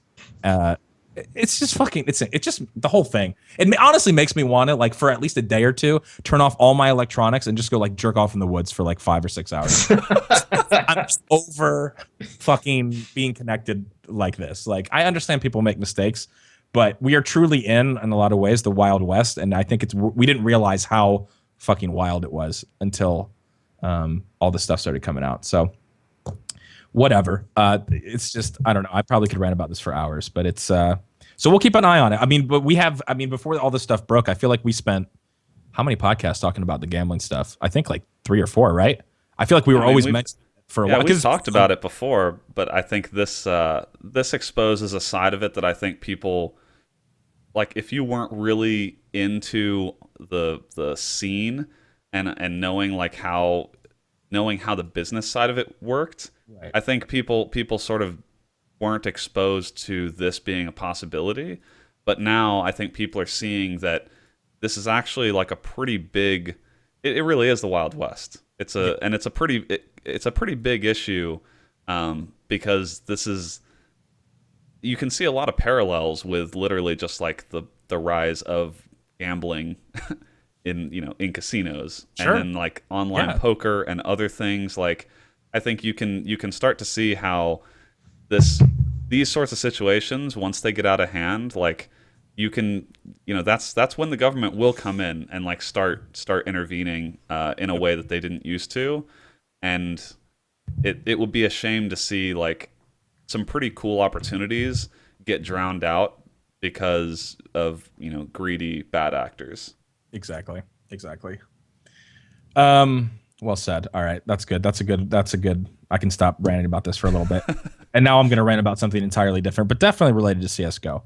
No, not rant about it, but obviously the CS:GO major, as of the recording of this on Sunday, the 11th. No, it's the 11th now. Sorry, it's Monday for me, but when we started recording this, it was Sunday the 10th, and SK has beaten Liquid to win the CS:GO major in Cologne. And I don't know how much of the major you guys watched. I thought overall, up until the final, it was a really, really fantastic major. SK is the former Luminosity team, a Brazilian team, considered to be the best team in the world. And Liquid is pretty much an all-American team, except for they have a Ukrainian in Simple, who's kind of like an all-star. This is for people that maybe don't watch much CSGO. And it was very improbable for no one expected Liquid to be in the final. And to put it in perspective, no North American team has won a major CS title in 10 years, I think. It's been 10 years since. Wow. I think so it was the first one that no European team has been in. And that's also true, that this is the first final that there hasn't been a European team, I think, in history, right? Yeah, I believe so. So there was just kind of a lot of crazy firsts, and Liquid played incredibly well. Simple is a player that's not going to be returning with the team. because That he double, basically the was- double no scope op was just disgusting. Like just So many one of amazing the moments. one of the most disgusting plays I've ever seen. That's in up Counter-Strike. there in CS:GO history. Absolutely. It's way up there. Incredible. So the games leading up to the final was pretty disappointing. SK pretty much dominated Liquid overall. It was a pretty quick 2-0. I forget what the maps were. I think it was like 16-7 and 16-7, 16-6. that's what it was. Training Yeah. Cobble. Exactly. So the finals weren't all that exciting, but definitely like the Counter-Strike in the lead up to it, like we said, with all this kind of historic stuff, with no European team being in the final, with America, the story of North America being able to actually finally win a major after 10 years of drought. And it also was big for Team Liquid because they become a meme in the community as choke artist. They also this was a rematch for them when SK was Luminosity. Basically, Liquid had Luminosity on the ropes multiple times. And could have advanced to the major, ultimately ended up losing to them in just crushing fashion. And that's kind of what started with wait, it's not until it's 16 rounds can you say Liquid actually won a game. They would choke on 15 rounds. So they did get over the hump in the sense that they actually got to the final. And it was really good overall, though. There was a lot of really good Counter-Strike played. And right now CSGO is in a situation where there's just so many teams that can basically be in contention to win it. SK is by far, I think, far and away the best team in the world, and they definitely displayed that at this tournament. But teams that were the mainstays of the past, like Fnatic, knocked out by Liquid 2-0 on the run to actually get into the finals. Lots of improbable upsets. So it was really exciting. Viewership was not as good this time around. I think some people were concerned. I think it had 500,000 less at peak than the last major. There were a lot of factors for that in regards to people felt like because there was no European team in the major in the final, that was a pretty big deal, and I could see that. But so there was some discussion on is it also fatigue? There's so many tournaments. Obviously, this is a major, so it's a bigger tournament than normal. But what do you guys feel like? I do feel like there's always Counter-Strike seemingly in a tournament format going on pretty much every weekend. Do you think fatigue has anything to do with it? You think it's almost too much overexposure? Should there be a proper off season, which there is an off season generally during I think the winter time where there's usually less events? I think that's a problem honestly in a lot of games. You look at even like League of Legends, they have a season. They have probably the most structure around the competitive scene in that game. But I mean, it's on every weekend, and, yeah, exactly. And so there's never really a break. Yeah. So I sort of experienced this just as someone who obviously watches a ton of Twitch. It's hard for me to stay interested all the time in all of the tournaments that are going on, and I guess it's a good problem to have.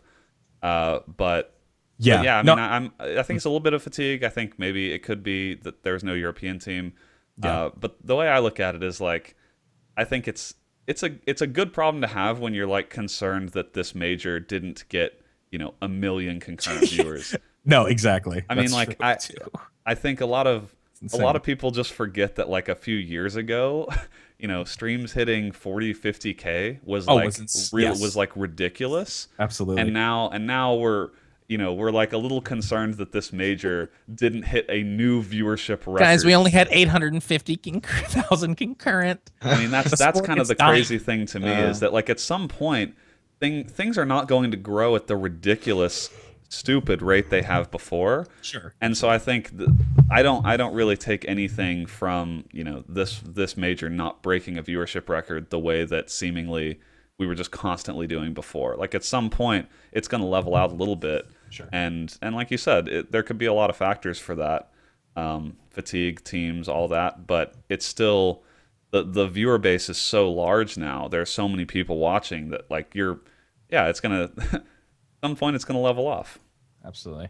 I do have to say real quick. So I don't know if any of you guys, I think I'm probably the only person here who does the pick'ems, or did the pick'ems this year.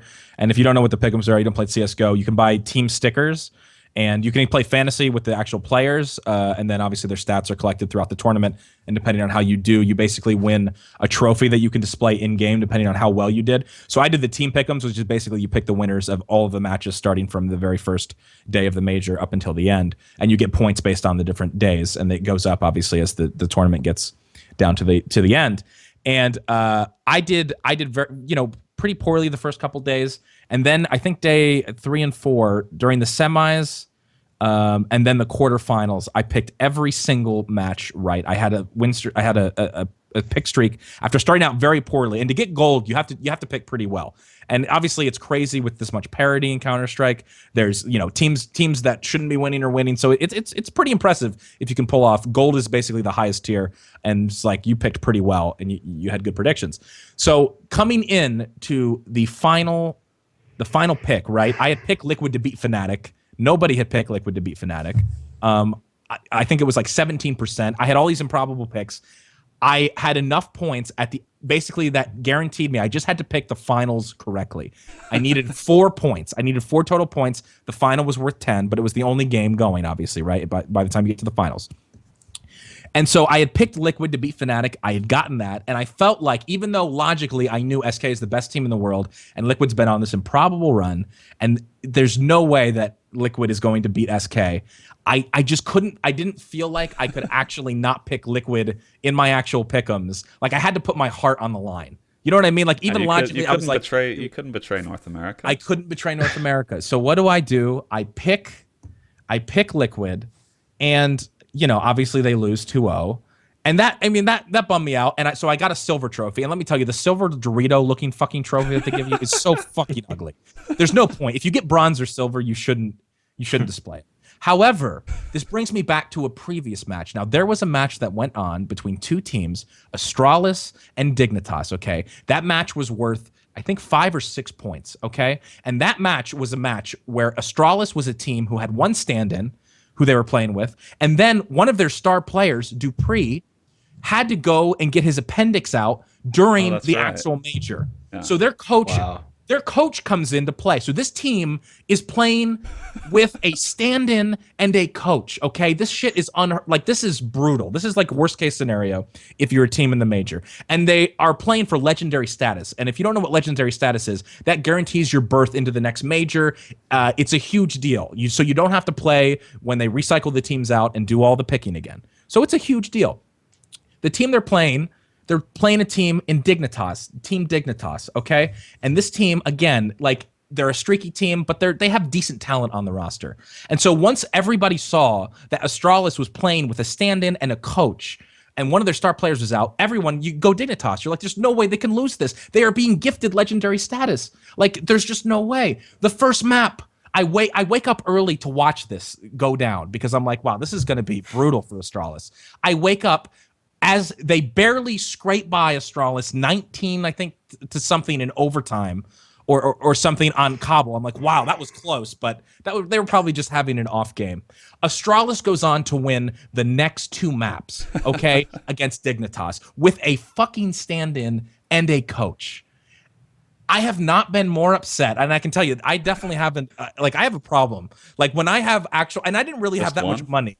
Yeah, well, I have multiple problems. But when I have, like, money on the line in the form of stickers or if there's a trophy, like, I was livid. I have not seen more terrible CS ever played by a team in a position that was gifted free legendary status. They fucking blew it on every level. And so I'm bringing this all back. So if they had fucking won as they were supposed to Dignitas against a crippled Astralis, not even crippled. This is an Astralis who have been hit not only by the short bus, but they are on crutches. This team, yes, they played with heart, but if it's anybody else except Dignitas, they would have beat them. Dignitas just fumbles it. They fumble the ball at the 1-yard line, leaving me with the silver Dorito motherfucking looking trophy. So even if I hadn't, if Dignitas had won, I could have not even had to force myself to pick Liquid in the final. If they just do the simple thing of beating a team that they're supposed to beat 9 times out of 10, even 10 times out of 10, you should beat a team that's using a coach and a stand-in when you're crippled. This team fucked me on every level. And I will say, I don't wish this on many organizations. I hope the Dignitas organization is dismantled from the inside out. I hope they get rid of all those players and disperse them, because after you blow a shot like that, you do not deserve to ever have a chance at legendary status. So anyway, fuck Dignitas, fuck that organization, fuck every player on that team. And every time I look at my fucking silver Dorito trophy, I will remember how much I hate you. Good day. Wow. All right. It's Anyway, quite a manifesto you have there. Sorry. Anyway, I just wanted to get that out there. Truly just absolutely baffling performance by them, and they really fucked me.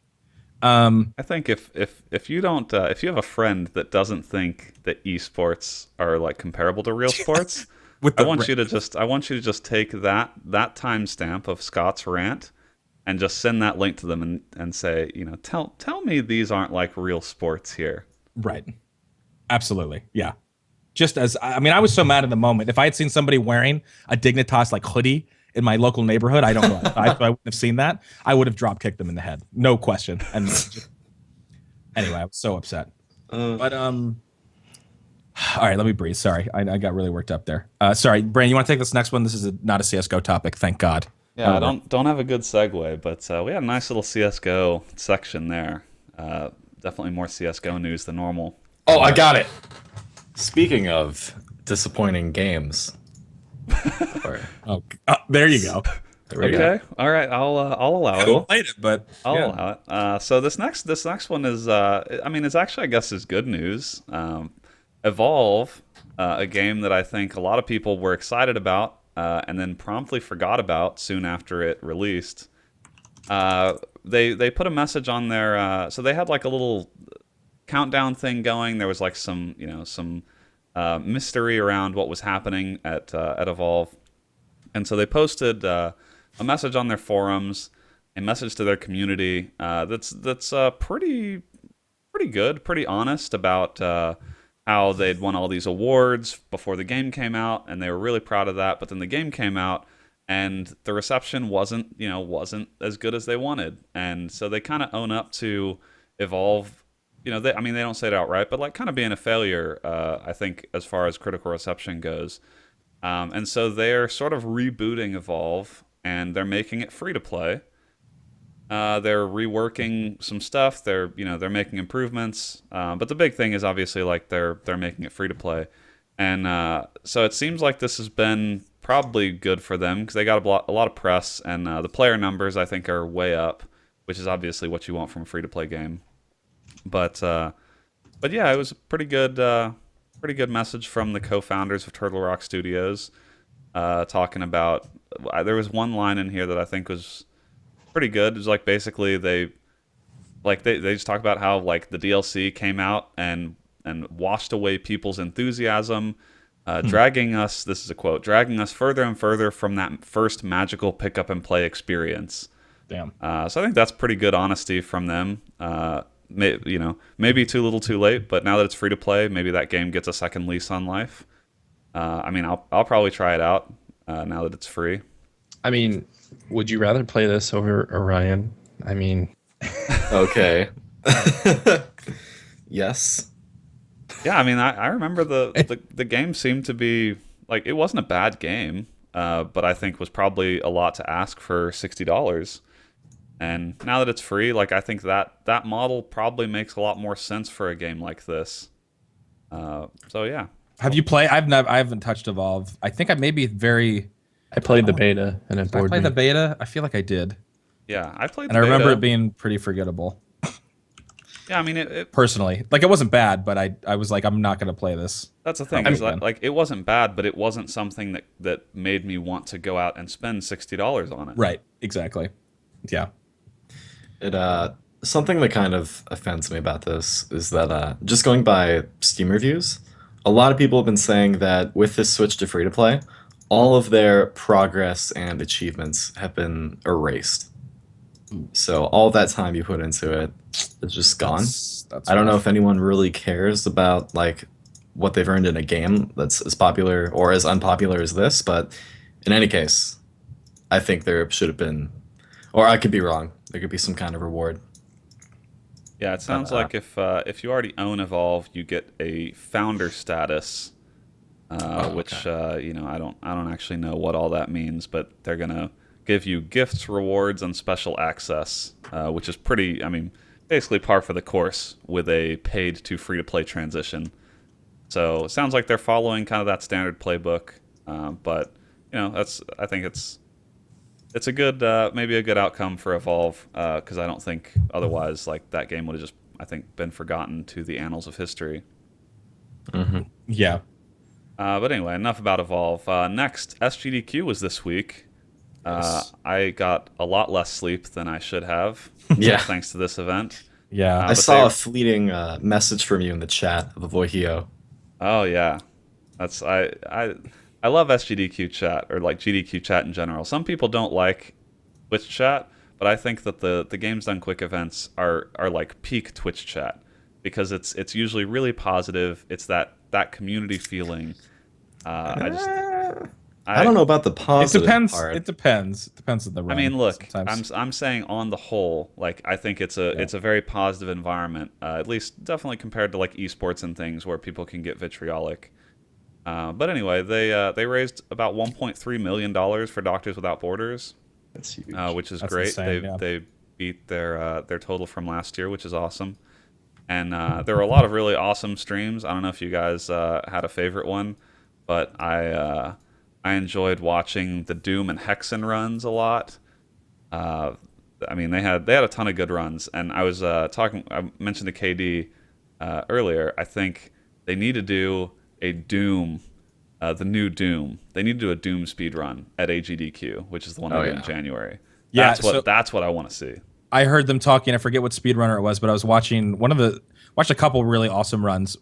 Fallout 4 run I thought was fantastic. Yeah. And one of the guys that was co-running the Fallout 4 run said that they're working on the new Doom. So Yeah. hopefully I'm we'll gonna see that. That's one where like I'm gonna actually set calendar reminder Yeah. to be here for, because I've mentioned this on podcasts before. We've talked about GDQ, but that's always one of my favorite things is seeing the new games that haven't really been out that long and seeing just how quickly they get dismantled and that they put together these insane times. The Wolfenstein run I watched was really cool too. I didn't get to watch as much, but just talking about our runs. Did you watch the Wolfenstein one? I thought that I did. Yeah, the nutty. Wolfenstein runs, and I think they ran. They might have run that at AGDQ too. I think they'd run that previously. But yeah, I love watching the newer games like that haven't been. I mean, don't get me wrong. The runs for like the Mario games and stuff, those are incredibly impressive, and I love those too. But I like seeing the games where that the runner has not been able to, like, they just haven't had that much time to practice it. Whereas some of the speed runs, guys have done those for years, and so they're obviously very good. But Can we talk about how I was surprised that they got coverage on Stephen Colbert's yeah, that was show? really cool. I did see Oh, that. really? Yeah, that was really neat. Yeah, they had a speedrunner on Colbert's show, and they actually I think shouted out like the event itself. No, it was This last highlighting week. the event, but Yeah. to make it interesting, I think, to the general audience, I think Steven thought, or his producers just thought, okay, let's make it into some gimmicky game or something like that. So it was basically Stephen Colbert did a race between 3 different groups: the speedrunner trying to beat Mario, him microwaving a pizza pocket or whatever it was, a hot pocket, Yeah, I think And it was then- a hot pocket. and then like a track team doing like a full mile or something like that. I don't remember. Then I mean, the speedrunner didn't win, but it was like definitely highlighting the speedrunner. So it was definitely something that they haven't seen before, and it was just awesome to see it broadcasted on live TV. So, or not the, live, major TV. But. And like previous times, they had TaskBot runs, which is the tool-assisted bot, and their one for this time just like absolutely blew my mind. They had four Mario games where they used the same sequence of button presses on all 4 games, and they beat them all at the exact same time. Wow. I didn't see that. It was That's unbelievable. Like if you have to go and watch that, because I was just, my mind was absolutely putty watching that.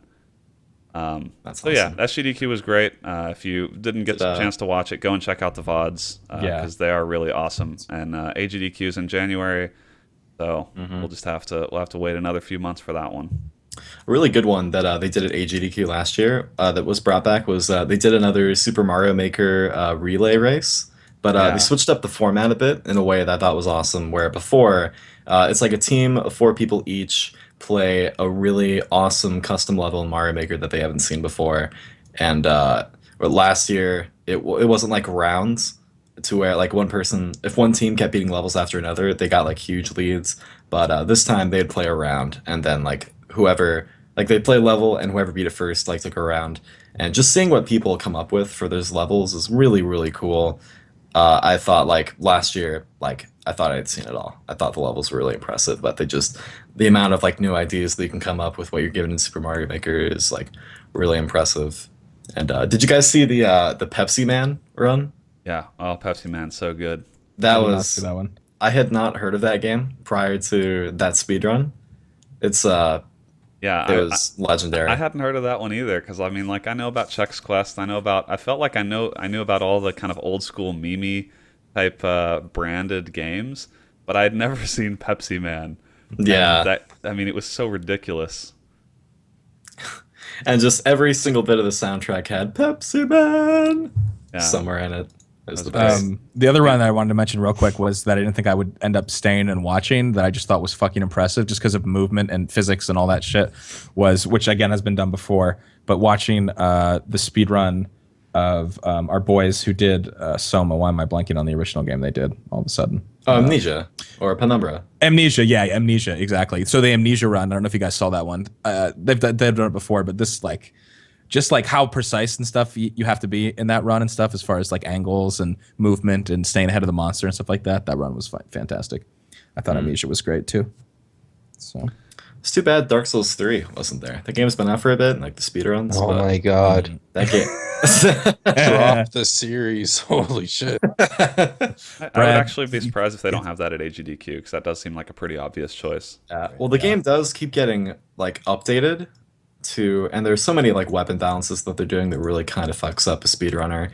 And the last patch they did, they nerfed the attack rate of a certain weapon, but they only did it for one hand. So they just put the weapon in the left hand, and it's the same attack speed as before. Like, what kind of oversight is that? that's nuts. Yeah, it's been constantly updated. I can see how that would affect a speed run, so that might be the reason why I wasn't there. So next, our last main news article, and then we have a few quick hits. So we talked about how we probably expected Nvidia to respond to AMD releasing their mid-range card, the RX 480, and it actually came a lot quicker than I would have expected it to. Nvidia has already announced the GTX 1060, which is going to be $250 and comes out toward the end of July. I think July 19th. So it's $250. It is basically sounds like more or less a 980 or maybe a little better than a 980. So that's that's pretty impressive for $250. So you're paying a $50 price premium over the AMD card. But I think there are probably a lot of people that would be willing to pay that because I think it is a little more. Well, we don't know about performance yet because I don't think any benchmarks are out. But so I think the video card market continues to heat up. Are we talking about AMD here? Well played. Well played. Sorry. If you're budget conscious, I would probably still hold off on buying a new card just because I think that Nvidia and AMD will kind of get into a little bit of a price war. But other than that, I mean, these new cards are all way better than what was there before. So I think it's a decent time to get a new card, especially if you're on like a 700 series Nvidia card or whichever AMD card is 2 generations behind. I think these cards are like a really awesome value even at their current prices.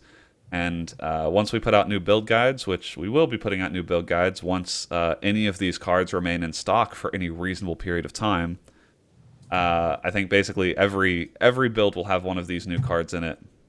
And I mean, basically, for $200, you're getting GTX 980 performance. A couple months ago, that kind of performance cost more than $500. Yeah, So that's crazy. Pretty amazing stuff. Like the PC market definitely seems to be slowing down in terms of the performance that you get over time as parts, as new parts come out. But every now and then you get a huge leap, and this is one of them. So I think it's pretty much an embarrassment of riches as far as those new video cards go.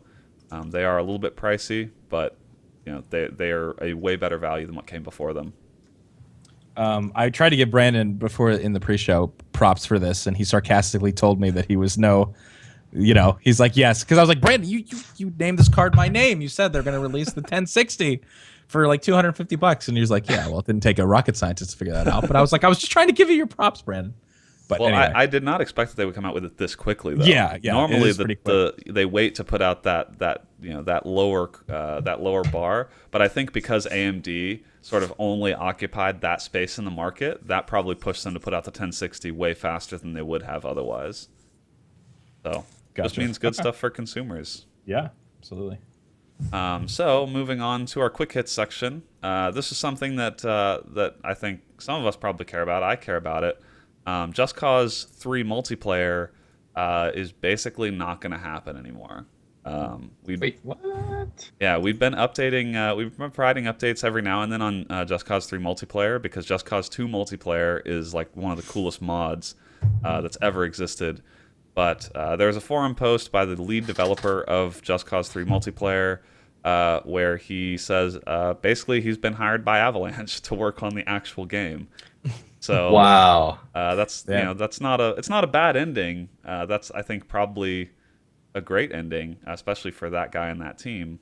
But it sounds like they're halting development on Just Cause 3 multiplayer, and they're only going to do bug fixes and stuff to Just Cause 2 multiplayer. But so yeah, that's not going to happen. But my hope, I mean, if you read between the lines here, the hope would be that like they're hiring this guy because they are working on a proper online experience for Just Cause 3. That would have to be happening, right? That seems pretty obvious. I mean, that's his expertise, clearly. So yeah, they're hiring him. So it's got to be for at least something online related. Like, I would hope so, because I mean that game is so beautiful, and they had actually Just Cause 3 Just Cause 3 multiplayer had actually just put out a trailer, like a new trailer, pretty recently that updated some of their progress on the game or on the mod. So yeah, it's kind of a shame that it's not going to come out, but you know what, I'm willing to wait if there's going to be like an official better online version of Just Cause 3 multiplayer. And I can't imagine that they're not working on something like that, because the game doesn't even have co-op. Does it? Like it just seems like they need to have a co-op or online experience of some sort in that game, because that's the only reason I'd want to keep playing it, is if I could play with friends and mess around. So anyway, if you were looking forward to that, unfortunately that is not going to happen. But good for that guy. Getting a job with Avalanche. Got a good job up. Yeah, it's pretty exciting. Pretty cool. Yeah. I was reading the forum post. People were very happy for him. Yeah. So I didn't see too much. I didn't see too many death threats. Every developer basically gets death threats for everything. So it's good to see that. Yeah. I'm sure there's one in there somewhere, but I imagine this is probably a lot of modders' dream, is to eventually get hired by by the company and actually work on the game officially.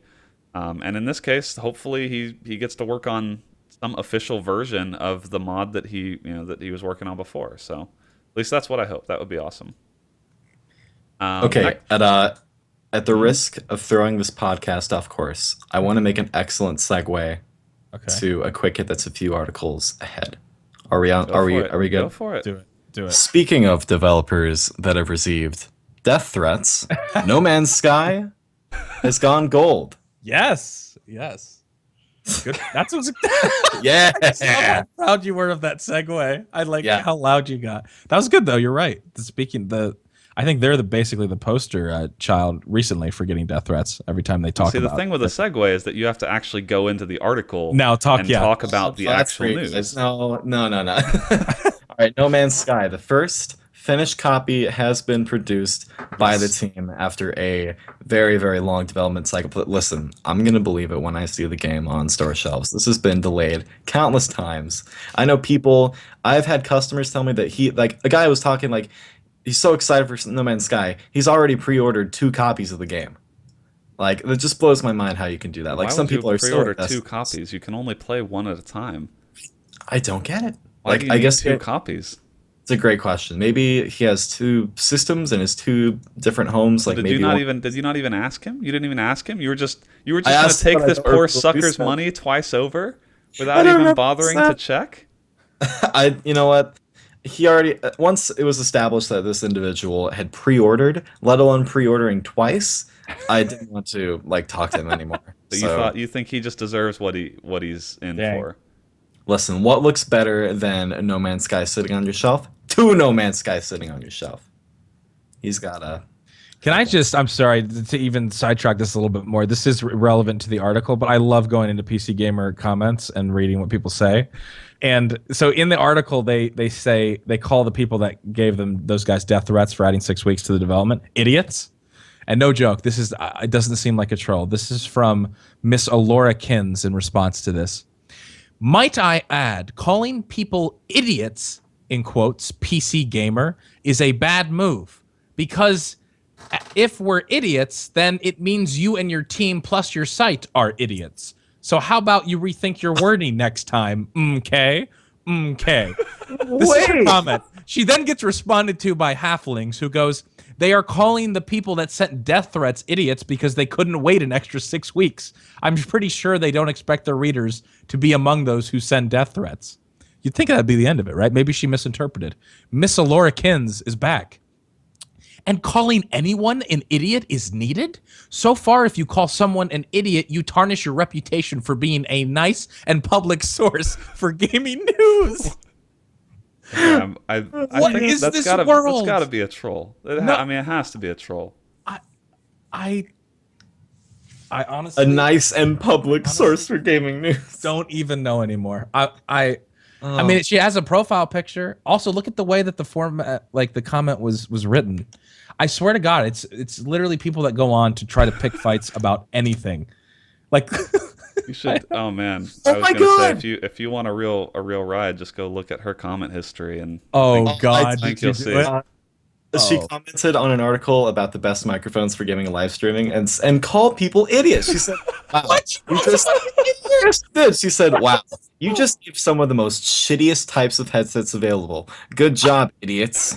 She That is from the same person as the most hypocritical thing. I'm That article really saying baffled. professional League of Legends to get its first female and transgender player. She said, "At least we have more FAP and or schlick material." Oh my god. The fuck? This is a We've come gold. full circle. Wow. I didn't even think to look at the comment history. That thing slides out perfectly too. That's pretty fancy. I didn't. I got to do that more often. Oh my goodness, that's amazing. Wow. Anyway, but yes. So sorry but No Man's Sky has gone gold, and that's So I guess exciting. presumably it will make its current target date of I think August 9th. Mm-hmm. Yeah. So God. So if you were upset, if you had taken time off and you had to reschedule your vacation plans because of the No Man's Sky delay, then this is your lucky day. It sounds like you can now plan without fear that you will get to play No Man's Sky in early August. And if you are one of the people that send in the death threats, just prepare to blow your fucking brains out, because nothing that they could do will ever live up to your fucking expectations. I can guarantee you. So just anyway. Speaking can't. of living up to expectations, Uh-oh. we have a game getting rebooted on Kickstarter, System Shock, which got like that Kickstarter did not come out very long ago, and still has a bunch of time left on it. But System Shock has already hit its $900,000 goal for that reboot, with 17 days left to spare. So, are any of you guys big System Shock fans? I don't think I ever played the original System Shock. This reboot sounds like it'd definitely be something that I would check out. But I know it's so storied and such. People love the System Shock series. I know. So. Yeah. I think I might have talked about it a couple weeks ago, but I downloaded the alpha and played it, and I thought it was awesome. And it's really cool to see that this got funded. I mean, I haven't played any of the System Shocks, but I'm I know they're like legendary status in like horror games, but Yeah. This would be really creepy. Yeah, so that game is already funded. If you want to go fund it, I'm sure it's prominently on Kickstarter somewhere. But next up, let's see. We were going to talk about the Rust stuff, but we already talked about that a bit. Next up, we have a new Overwatch hero that got teased. It's like a sniper that heals people. There's a little thing that the Overwatch Twitter account tweeted out that sort of references a sniper rifle that heals in some way. As a picture of Choreborn and Mercy talking about it. That sounds like my class, though. Like, honestly, I'd love that. I think It seems like a cool idea. This doesn't sound like it's going to be overpowered at all. No doubt a sniper that can one shot while also healing yourself and your entire team, so you never die. No, I'm being facetious. But I'm sure it'll be if it's anything like the way that because this game is kind of a hybrid, right? Of a couple different. It'll be new heroes will always be overpowered as shit at the very beginning. But again, this isn't a situation where you actually have to buy the hero, so maybe not. Yeah, like not like League of Legends. That's they don't have any incentive to make the hero overpowered like that's a good they point. sort of do in games where you have to pay for heroes. So I think it sounds like this sort of hero could add a very different dimension to the game, like kind of a ranged healer. So that could be neat. But that's been teased and is apparently going to get announced probably at Comic-Con, San Diego Comic-Con, which is in a week or two. So I imagine that will be in the game, I don't know, within the next month or so. And the last quick hit here is PlanetSide 1 finally shutting down, which I think maybe the news here is that PlanetSide 1 still existed and was online when PlanetSide 2 is now a very mature game that has been out for years. But they ended in a meteor storm, and there's a YouTube video that I can't watch at the moment because I'm hosting, but it sounds like they had a little going away party for PlanetSide 1 on July 1st. Did any of you attend the PlanetSide ending ceremony? I did not. I did not. No.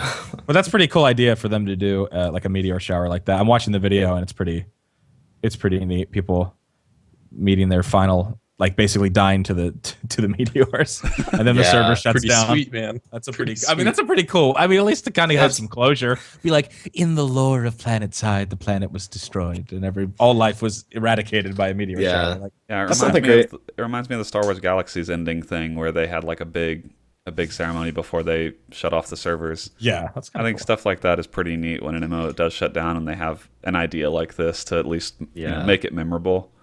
Yeah, it's just really cool, like looking at the chat too, and everyone's saying like farewell, goodbye, friends, or things like that. And then when you finally see like connection lost or a connection error, there's like a round of applause in the Skype call that the guy's in. I just thought that was really cool. Yeah. Yeah, I mean, PlanetSide released in 2003, so that game has been going for 13 years, well into the life of its sequel, which I mean is just. I think that's the impressive part to me is that they actually kept the servers online when the sequel was already out. So yeah. So anyway, PlanetSide is no more. But I imagine if you were still playing PlanetSide 1 at this point, I'm guessing you probably just moved to PlanetSide 2. It's not like that IP is dead.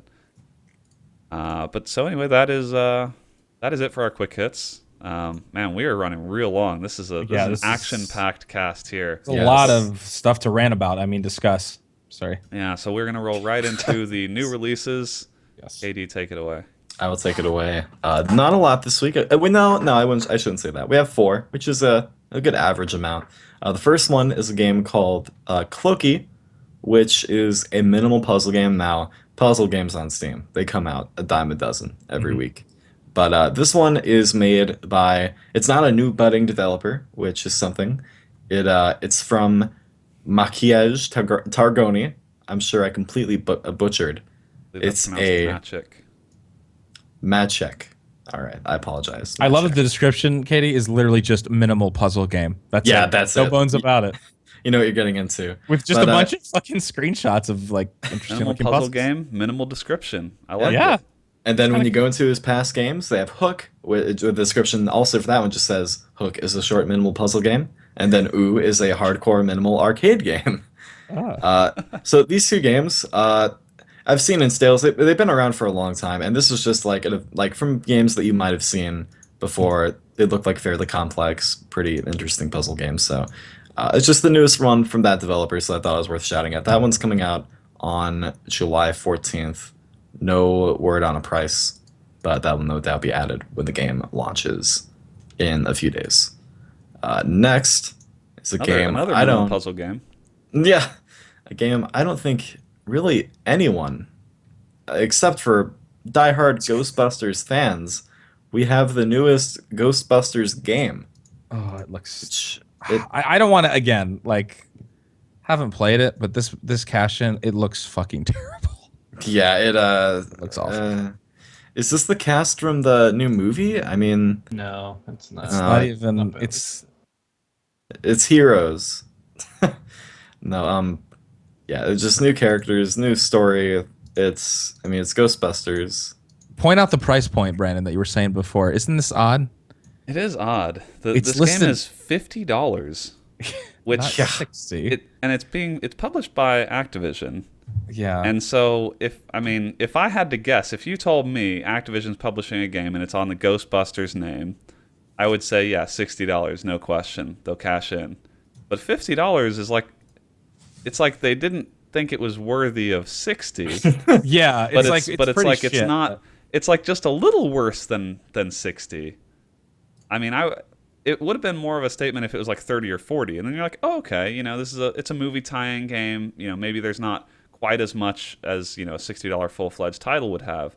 But 50, it's like I don't really know what the message they're sending is there. Sometimes that $10 makes all the difference in what the consumer can afford. I guess guess. Yeah. So Giant props. it's just for me, for something that looks as suspect as this, from looking at the video, the art style, the mechanics, it's just like they weren't totally committed. Like Activision is usually always committed to just taking your money.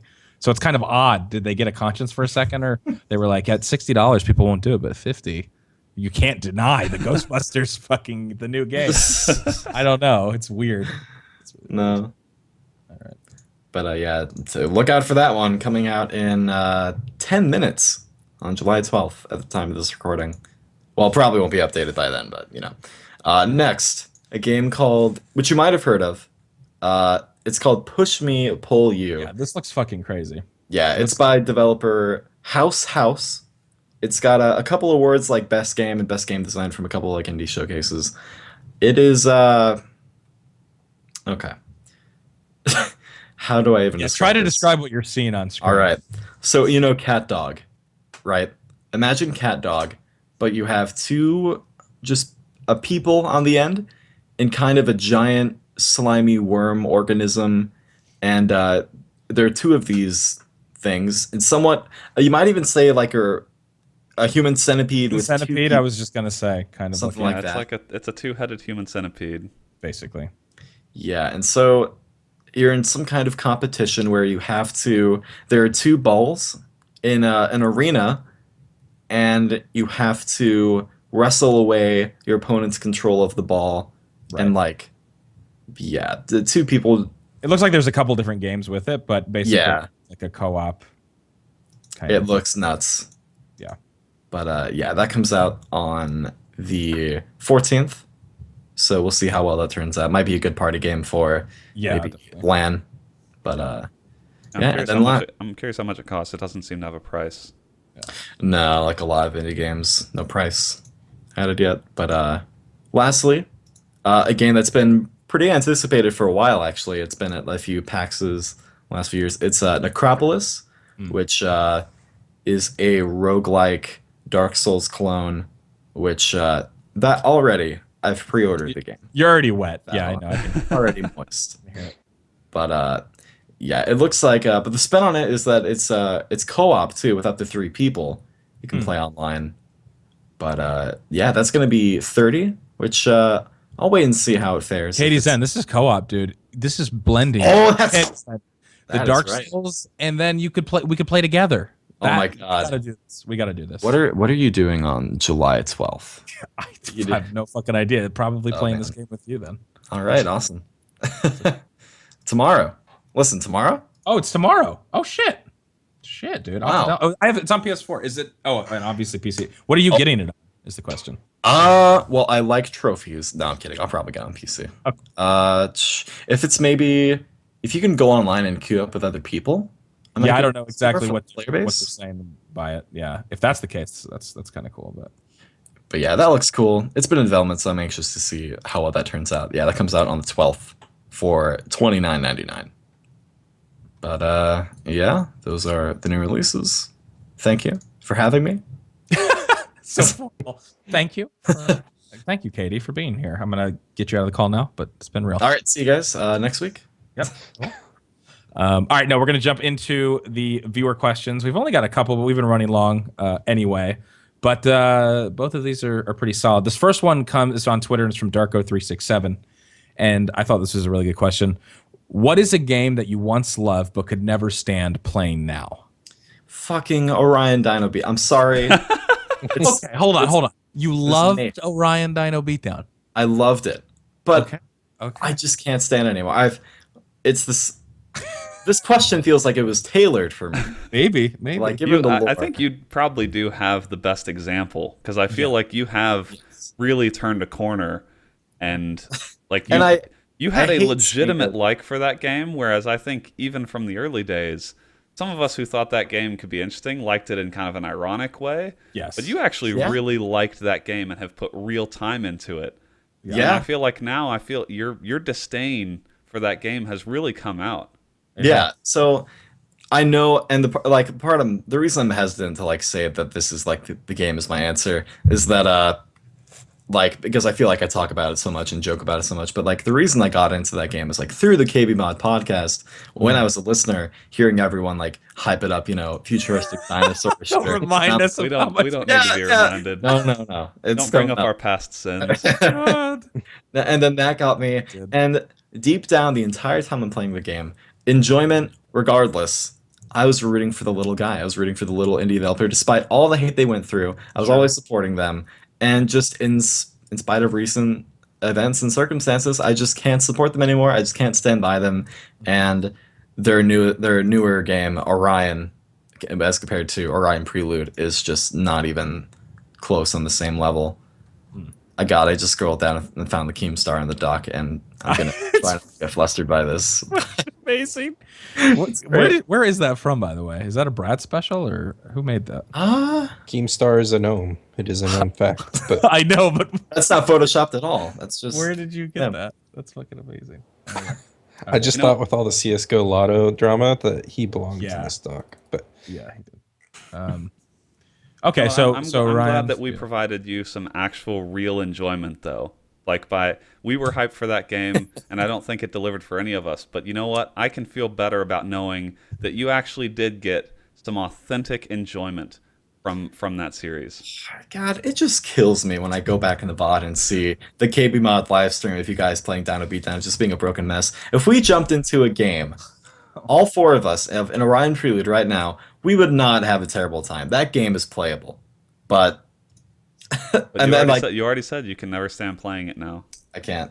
I just it's dead for me. I don't think I'll ever Just start. let it die. Fucking, you buried it. You just gotta. Now you gotta let go, though. You gotta. We Truly need a meteor storm to shut down this game. Once and for all. That I all. don't think that many people give a shit at all. I think it's pretty dead. I don't think anybody cares. Maybe more people than I give credit, but yeah. Yeah. Okay. My answer is kind of recently.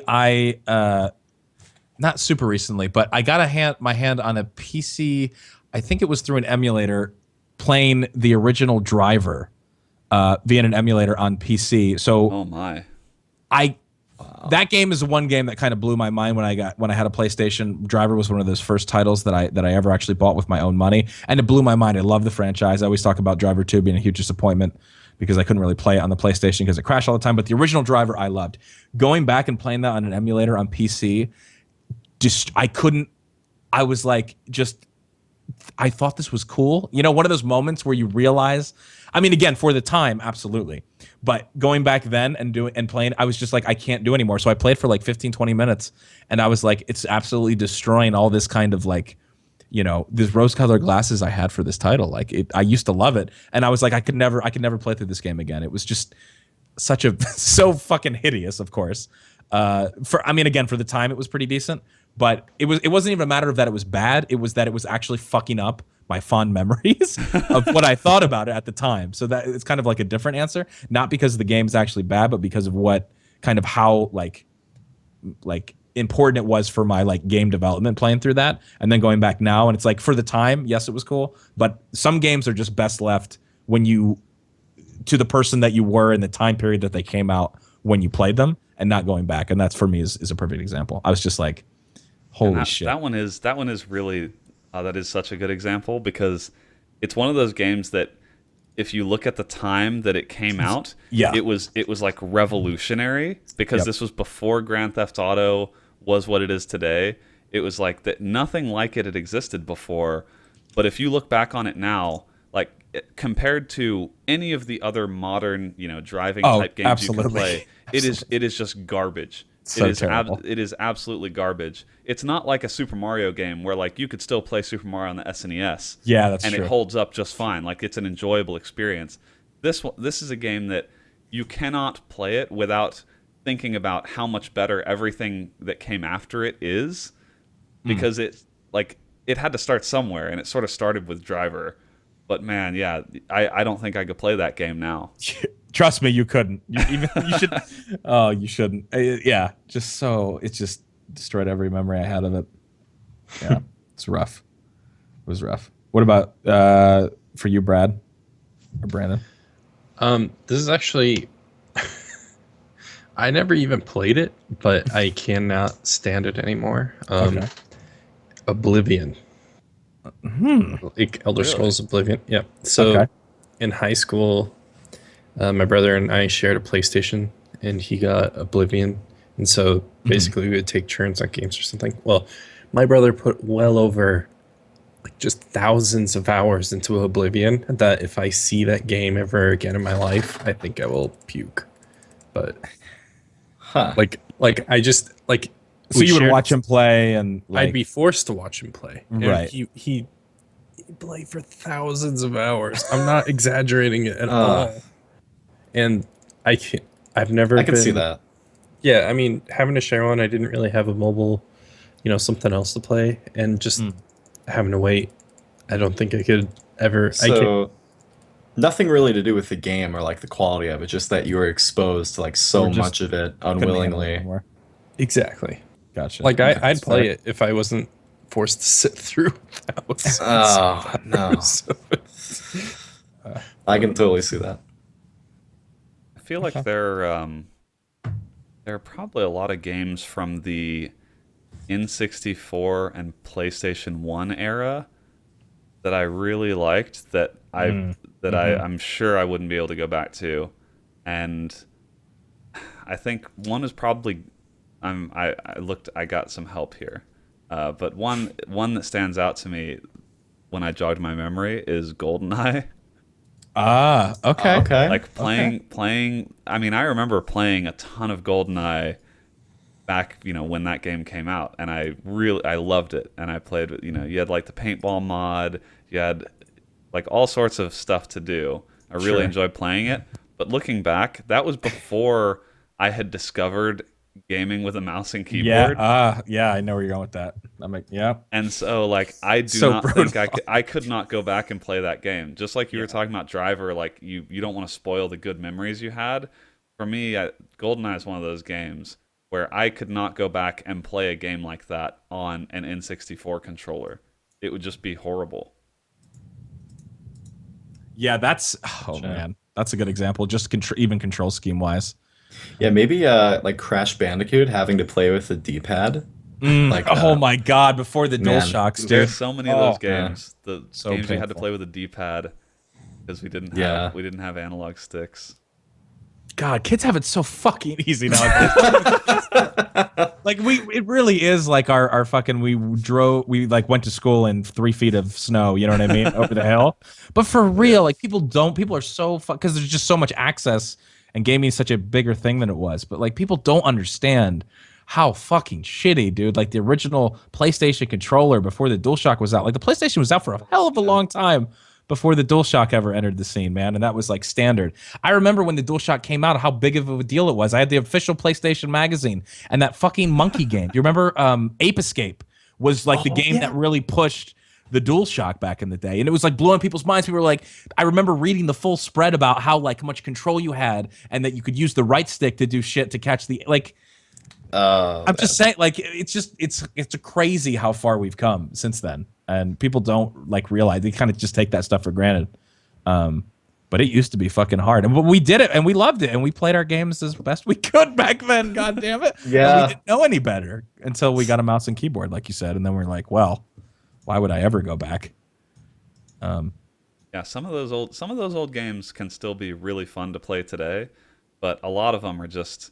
Even being pioneers in gaming, like you can't enjoy them because you can only enjoy them in the context of when they came out. Like you have to appreciate them for the time that they were there. And I feel like it is really just like, you kids are never gonna know what it was like, right? You're never gonna know when like Driver came out and Driver like blew your mind because you're not even capable of thinking in those terms because the world is so different now. It is. And again, we're always doing this, like looking forward. I think as we get older, that's a thing. But like, so for that same token, for like Driver for us, there's a Driver for kids that are our age now, and how fast the technology is advancing. Like they're gonna be like, oh my god, you remember when we fucking hooked our PS4 to our fucking 4K TV? You know what I mean? Man. Like again, I don't know if it'll, but like, oh, and now everything's virtual reality. I don't think it's necessarily going to go in that sense. But I mean, think about it. In 20 years, like people's fucking PS4s are going to be what our stories like we're talking about. Here, I just want to ask a question. KD, okay. What year were you born? 96. Okay, you were born in 1996. Driver, the game Driver, came out in June 1999. When Driver came out when you were 3 years old. Yeah. So like, don't rub it in. You will never know a world before Grand Theft Auto and getting in and out of cars and killing hookers. Like you will never know that world. You think I'm happy about this? No. I would have loved to grow up in the time where the Nintendo 64 is just coming out. I play with the cards I'm dealt. No, sure. Hey, I know. We're just stressing. I don't think like I'm in. Yeah, like I'm never gonna know that. I'm setting the stage because I feel like it's easy to talk about it, but it really is like there are adults today who like just can't. They weren't around and can't. Yeah, will and not they're be adults. Able to relate to that. They're fucking adults. Yeah, it's not like kids anymore. Yeah, we can't just be like those kids don't know. These adults. That's what I mean. It's like I'm not disparaging you. Obviously, you can't help when you were born. But it's just that's the crazy thing to me is like I lose perspective of the fact that it's not like the young kids who don't know that. It's like no, there are like adults and like people out in the real world who did not grow up with any of this stuff. I gotcha. Okay, that's well said. Yeah.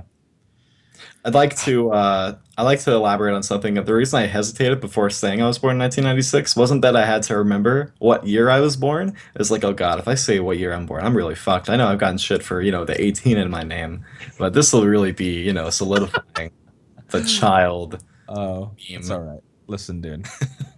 In 1996, oh god, I don't want to say what year I was born, but yeah, let's just say that. Let's all go around. I think we need this. No, okay. Well, I'm the oldest. I know I'm definitely the oldest. I know I think it's me, Brandon, Brad, and then you. I'm assuming that's the order. Oh, yeah. Because I was born in 1987. Yeah.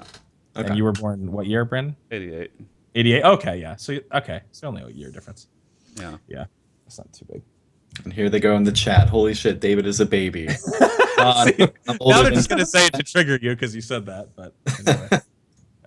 Yeah, but I feel like everyone has this sort of. I think everyone has this feeling at some point, like in the chat. was born in '83, and I wish I was born 10 years before so I could experience the true '80s arcades. Sure. Like Oh, that's yeah. the thing is we even being born in the late '80s missed out on the golden era of a different time in gaming that like we will never be able to relate to. So I feel like there's always those like rolling generational gaps. But yeah, it's I would have loved to grow up with, especially music too, like Van Halen and stuff like oh that. yeah. Like That's true. Yeah, if we want to get into like music you've missed out on, you're really in you're in the darkest generation, I would say. I try to for sure. I try to educate myself though. Like I try to go through and like listen to like, not what doesn't get played on the radio. There's like classic rock and stuff like that. But the funny thing is I feel like classic rock, I mean, we're getting off topic here, but I feel like classic rock has been the exact same like point in time for my entire life. Like classic rock stations are still playing the same thing they did when I was a kid. Sure, that's true. That's true. Because classic rock had its fucking, time during, that era, the era of music that they're playing was probably what people consider. I mean, again, sure, there's bands that still do classic rock sound, but so many of those iconic bands, are fucking ancient at this point, and their best work was during those years. So Yeah. I think you kind of get that, that's where that comes from. But I mean, to be honest, I'm just so blessed. I'm so glad that there's kids that are born in a time when people like, real talented artists like Kesha. Trying to think who else on the radio that I really enjoy. That's gonna be on. I mean, that stuff is gonna be on like a top 40 station. Yeah, in the future, like pop hits. Yeah, Yeah. sure, absolutely, dude. Oh man, Nicki Minaj. I mean, there's a lot of classics. children are doomed. Well, Next question, Anyway. and our last question for this evening. Brian writes in via email, you can only choose one pizza topping for the rest of your life. What do you pick? Man. I think we should lay some ground rules here. I would say that on this pizza, you assume that you have dough, pizza sauce, and cheese, or like cheese if you prefer cheese, or no cheese if you don't prefer cheese. Cheese is not a or if you're topping, lactose. though. We're just right. Cheese. We're saying like take away the tomato sauce, the cheese, and the bread. We're picking like a proper topping that you would add to a pizza. Well, that's tricky for me because I've only primarily had just cheese pizza. You don't do toppings? I do occasionally. Like I really enjoy like chicken on pizza, and recently when I tried like pineapple on my pizza, I think that's awesome. Okay. But See, so here's the thing though. Would you eat like I like pineapple on pizza if it's like a Hawaiian pizza, like ham and pineapple, I think is good. yeah. I would not get pineapple just as the As a one solo? topping. Yeah. Because we're saying you get one topping, and so like if you're picking pineapple, that feels, I don't know. Because I'll get I tired can't- of pineapple. Yeah, I can't go on that journey with you if pineapple's like the one thing you'd put on a pizza. Yeah. This is hard though, but that's the whole point of the question. Is it's one topping, and I go like pepperoni's a classic for me, but I also love sausage. But again, a lot of my toppings I'll do combos. I love sausage and mushroom, or sausage, mushroom and onion. That's the hard thing for me is I get a lot of stuff on pizza. I'll get a combo, yeah. So to narrow it down to one, I mean, pepperoni's so classic. I feel like pepperoni is a good example of one. I mean, again, you can mix and match with pepperoni, and if you get a pepperoni feels like the super safe choice. But it's the super safe, yeah. And it's like you can just get a pepperoni pizza, and it kind of covers. Whereas like with sausage, I love sausage on pizza, but I always love adding a vegetable or two to that. Like, I love mushroom. That's the thing is like I really love mushrooms on pizza, but just a mushroom only pizza. Yeah, exactly. That doesn't seem appetizing. It needs to have another component. Where are you at with this, Brad? Fuck. I was honestly playing it safe, but then when you guys brought it up, I don't know, I was having second thoughts because I was like, what if I did extra cheese? Because then it's just like super. I mean, basic. that technically is considered an option when you order pizza. They double the amount of cheese, and it's considered a topping. That could be that, but that feels like an even safer choice. Yeah, because like then you're not even. Because think about it, with the toppings, like so, let's say you pick any topping, you could pull that topping off if you wanted a cheese pizza. But you're saying you want to lock yourself into cheese forever, right? Yeah, I mean, look, it's your pizza. I'm just saying, like that feels you're locking yourself into one choice when you could have two, technically. You want to pick a topping that's easily removable if you have second thoughts. Or if you just get sick of it. Yeah. Yeah, and like you at least have a little bit of variety because you can always make a pizza a cheese pizza. Getting pepperoni off of a pizza, that is tough because that's taking a lot of cheese with it. It takes a lot of cheese. It gets embedded. The oils. The taste is still going to be there. Exactly. So yeah. So that's a good point. Pepperoni So definitely pollutes pizza. Yeah, you if can't you want to really take the pepperonis off. Yeah. I almost think because I'm gonna go with pepperoni because like the thing about pepperoni is that you can go to a bunch of different places and all their pepperoni tastes different. Whereas like you get something like mushrooms on a pizza, I can predictably say that mushrooms are going to taste pretty similar no matter where I go. Do you sausage though, now we have sausage, and I've had lots of different sausage in my mouth. Yeah. And on pizza, and it is different depending on where you go. You can get hot sausage. Wait. Let's go back. That's what. You've had a lot of sausage in your mouth. Yeah, I'm just pretty well versed in sausage. So, Generally speaking, generally sausage speaking, connoisseur. Just But ask on his pizza delivery guy. damn it. Oh man, Yes. the callback. Yes, That was well done. I think now I'm starting to go like maybe I do the sausage, but pepperoni's such a safe pick. I think sausage. I want to say sausage, but also sausage feels like a bit of a cop out because there are a lot of different types of sausage, and like there aren't a lot of different types of mushrooms or pepperonis. Like they are always the same, whereas sausage can vary a lot. So I feel like I'm kind of picking. Too, yeah. When I say sausage, I feel like I'm kind of picking multiple things. But I guess I think I'd go sausage because sausage is easy to take off. So like it's not gonna. If I want cheese pizza, it's pretty easy to get back to my clean slate of cheese pizza. And in general, that's like that feels like the first thing I put on a pizza is like if they only allow say 2 toppings at a certain price point or whatever, so I'm forced into 2 toppings, like I will normally go with sausage as like my de facto first topping. So I think I've got to pick that. But it is tough though, because I want to say like mushrooms, maybe like banana peppers or something that really changes the flavor of a pizza. So I have like my topping and then cheese would be really different. But I got to go sausage though. Okay. Yeah, I think I'm gonna go with you on that too. I'm gonna join you on the sausage train for sure. I'll go chicken. Are you gonna also pick sausage? Yeah, sorry, and I'm also God damn it, crazy.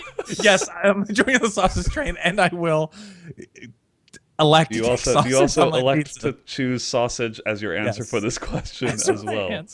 You're going chicken now, or you take what is this left turn you're taking, Katie? Sausage? Okay, fair enough. Wait, no, no. Or, I'm sorry, chicken. You said chicken. Yeah, chicken. Yeah. Okay. I mean, I like chicken on pizza too, but again, chicken by itself, I usually have it as a combo with other. I love a buffalo chicken pizza. There's anyway, you can do a lot of stuff with chicken on pizza, but okay, you're saying plain chicken. All right. I'm not gonna judge you. It's your pie. Katie not joining us on the sausage train. What about you, Brad? Are you gonna go? It's not a sausage kind of man. I'm still playing it safe. I'm gonna do pepperoni. Pepperoni. All right.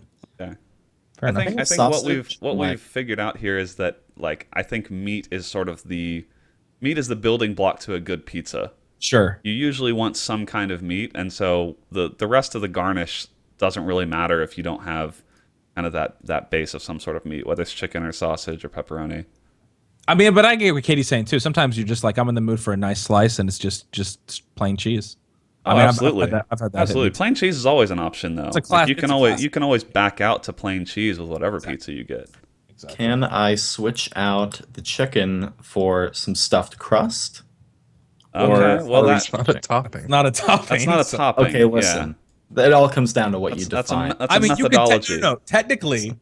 Technically, he could take stuffed crust pizza, cut the crust off, cut them up, and put them on top of his pie. Okay. In 2 minutes. Yeah, for my topping, I'm gonna pick cheese that I can easily insert into the crust. Okay. Boom. No, it's still All right, next not a question. topping, though. Okay. Jesus. God damn it. Very Can't nice. All right. All right. Well, that's it though. That's it for our viewer questions. God, this has been a long cast. But we do have. Oh man, I'm excited. We have a very interesting iTunes podcast review of the week this week. And if Brandon, you want to tell them real quick how they can leave their own review if they would like to. Yeah. So we do this podcast live every week at 10 p.m. Eastern on Sunday nights. But if you can't catch the cast live, or if you like to listen to podcasts in the car or on a plane or in wherever else, we are on iTunes and Google Play. But iTunes is, I think, well, I mean, a lot of people use iTunes, and I understand their rating system fairly well at this point, so that's the one we're going with. If you want to leave us a review, we would really appreciate it. And if you give us 5 stars, which is what you should give us, because as Scott says, that is the rating we deserve. Absolutely. You can leave us a review, and we may feature you on the cast any given week. So the only rule is that you leave us 5 stars and that you give us something interesting.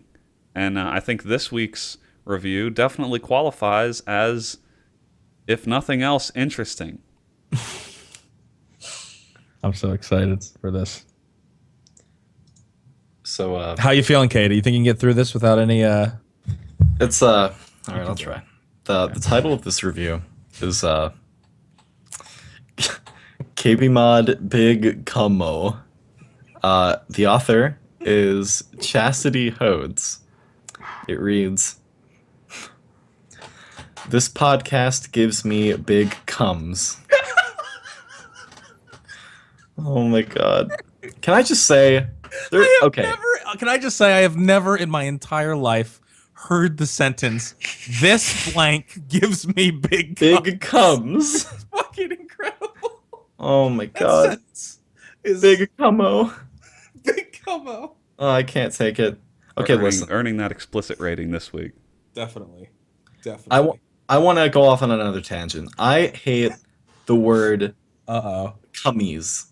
Have you I've seen the phrase really sad cummies. What Or about daddy's cummies? Does that Daddy's trigger you? cummies. Oh my I fucking hate it. Is this shared? That's just like. Oh, And I that's can't- good to know. Now people are going to torture you with that. Now that you've shared that. What have I done? What have I done? But The interesting thing is that this is a new member of the Hodes family that we have not heard Yeah. from before. I believe we have heard from a Chastity Hodes, we have.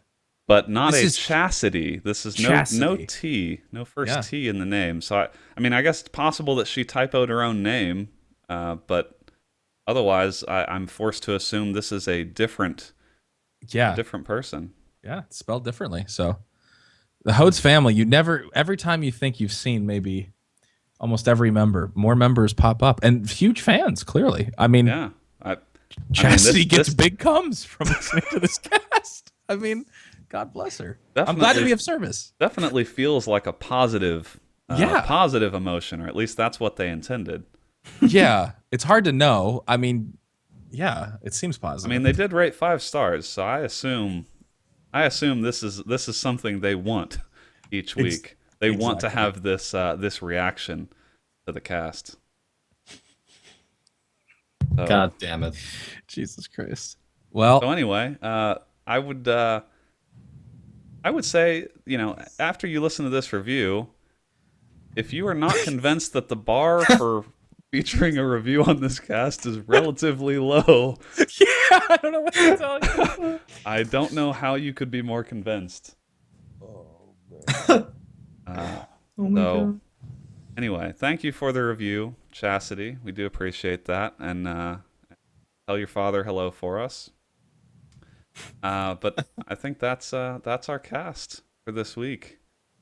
Right. Normally Scott would send us out, but yeah. I'm Sorry, I'm going still- to make sure. I think he's in a state right now. I'm in a state of there may have been some big comes that I'm dealing with the cleanup. So thank you, Brandon.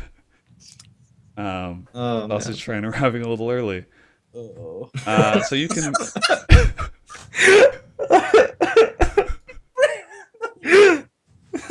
you can follow us all on Twitter. Scott is at APL Fisher. KD is at KDZen18. That's the numeral 18. Brad is at Hutchison15. That's the numeral 15. And I am at Volition, and that's a numeral 1 in place of the first I. That's VOL1TION. You can follow us on Twitter at KBMOD Gaming, and check out KBMOD.com. We had a community review up this week from a community member underscore Saley, I think, on Twitter. We've had some other recent news and some good articles, so definitely check out the site, kbmod.com. We have a Facebook page, facebook.com/kbmod. We have a Steam group. We have a Discord. Come hang out in Discord. I don't think we have a community night this week, or if we do, we weren't told about it. But check out the Discord if you want to look for people to play with, and check out games. Maybe play some co-op. You should do all of that. So anyway, we will see you next week. I don't think I will be here next week, but the rest of the cast should be. And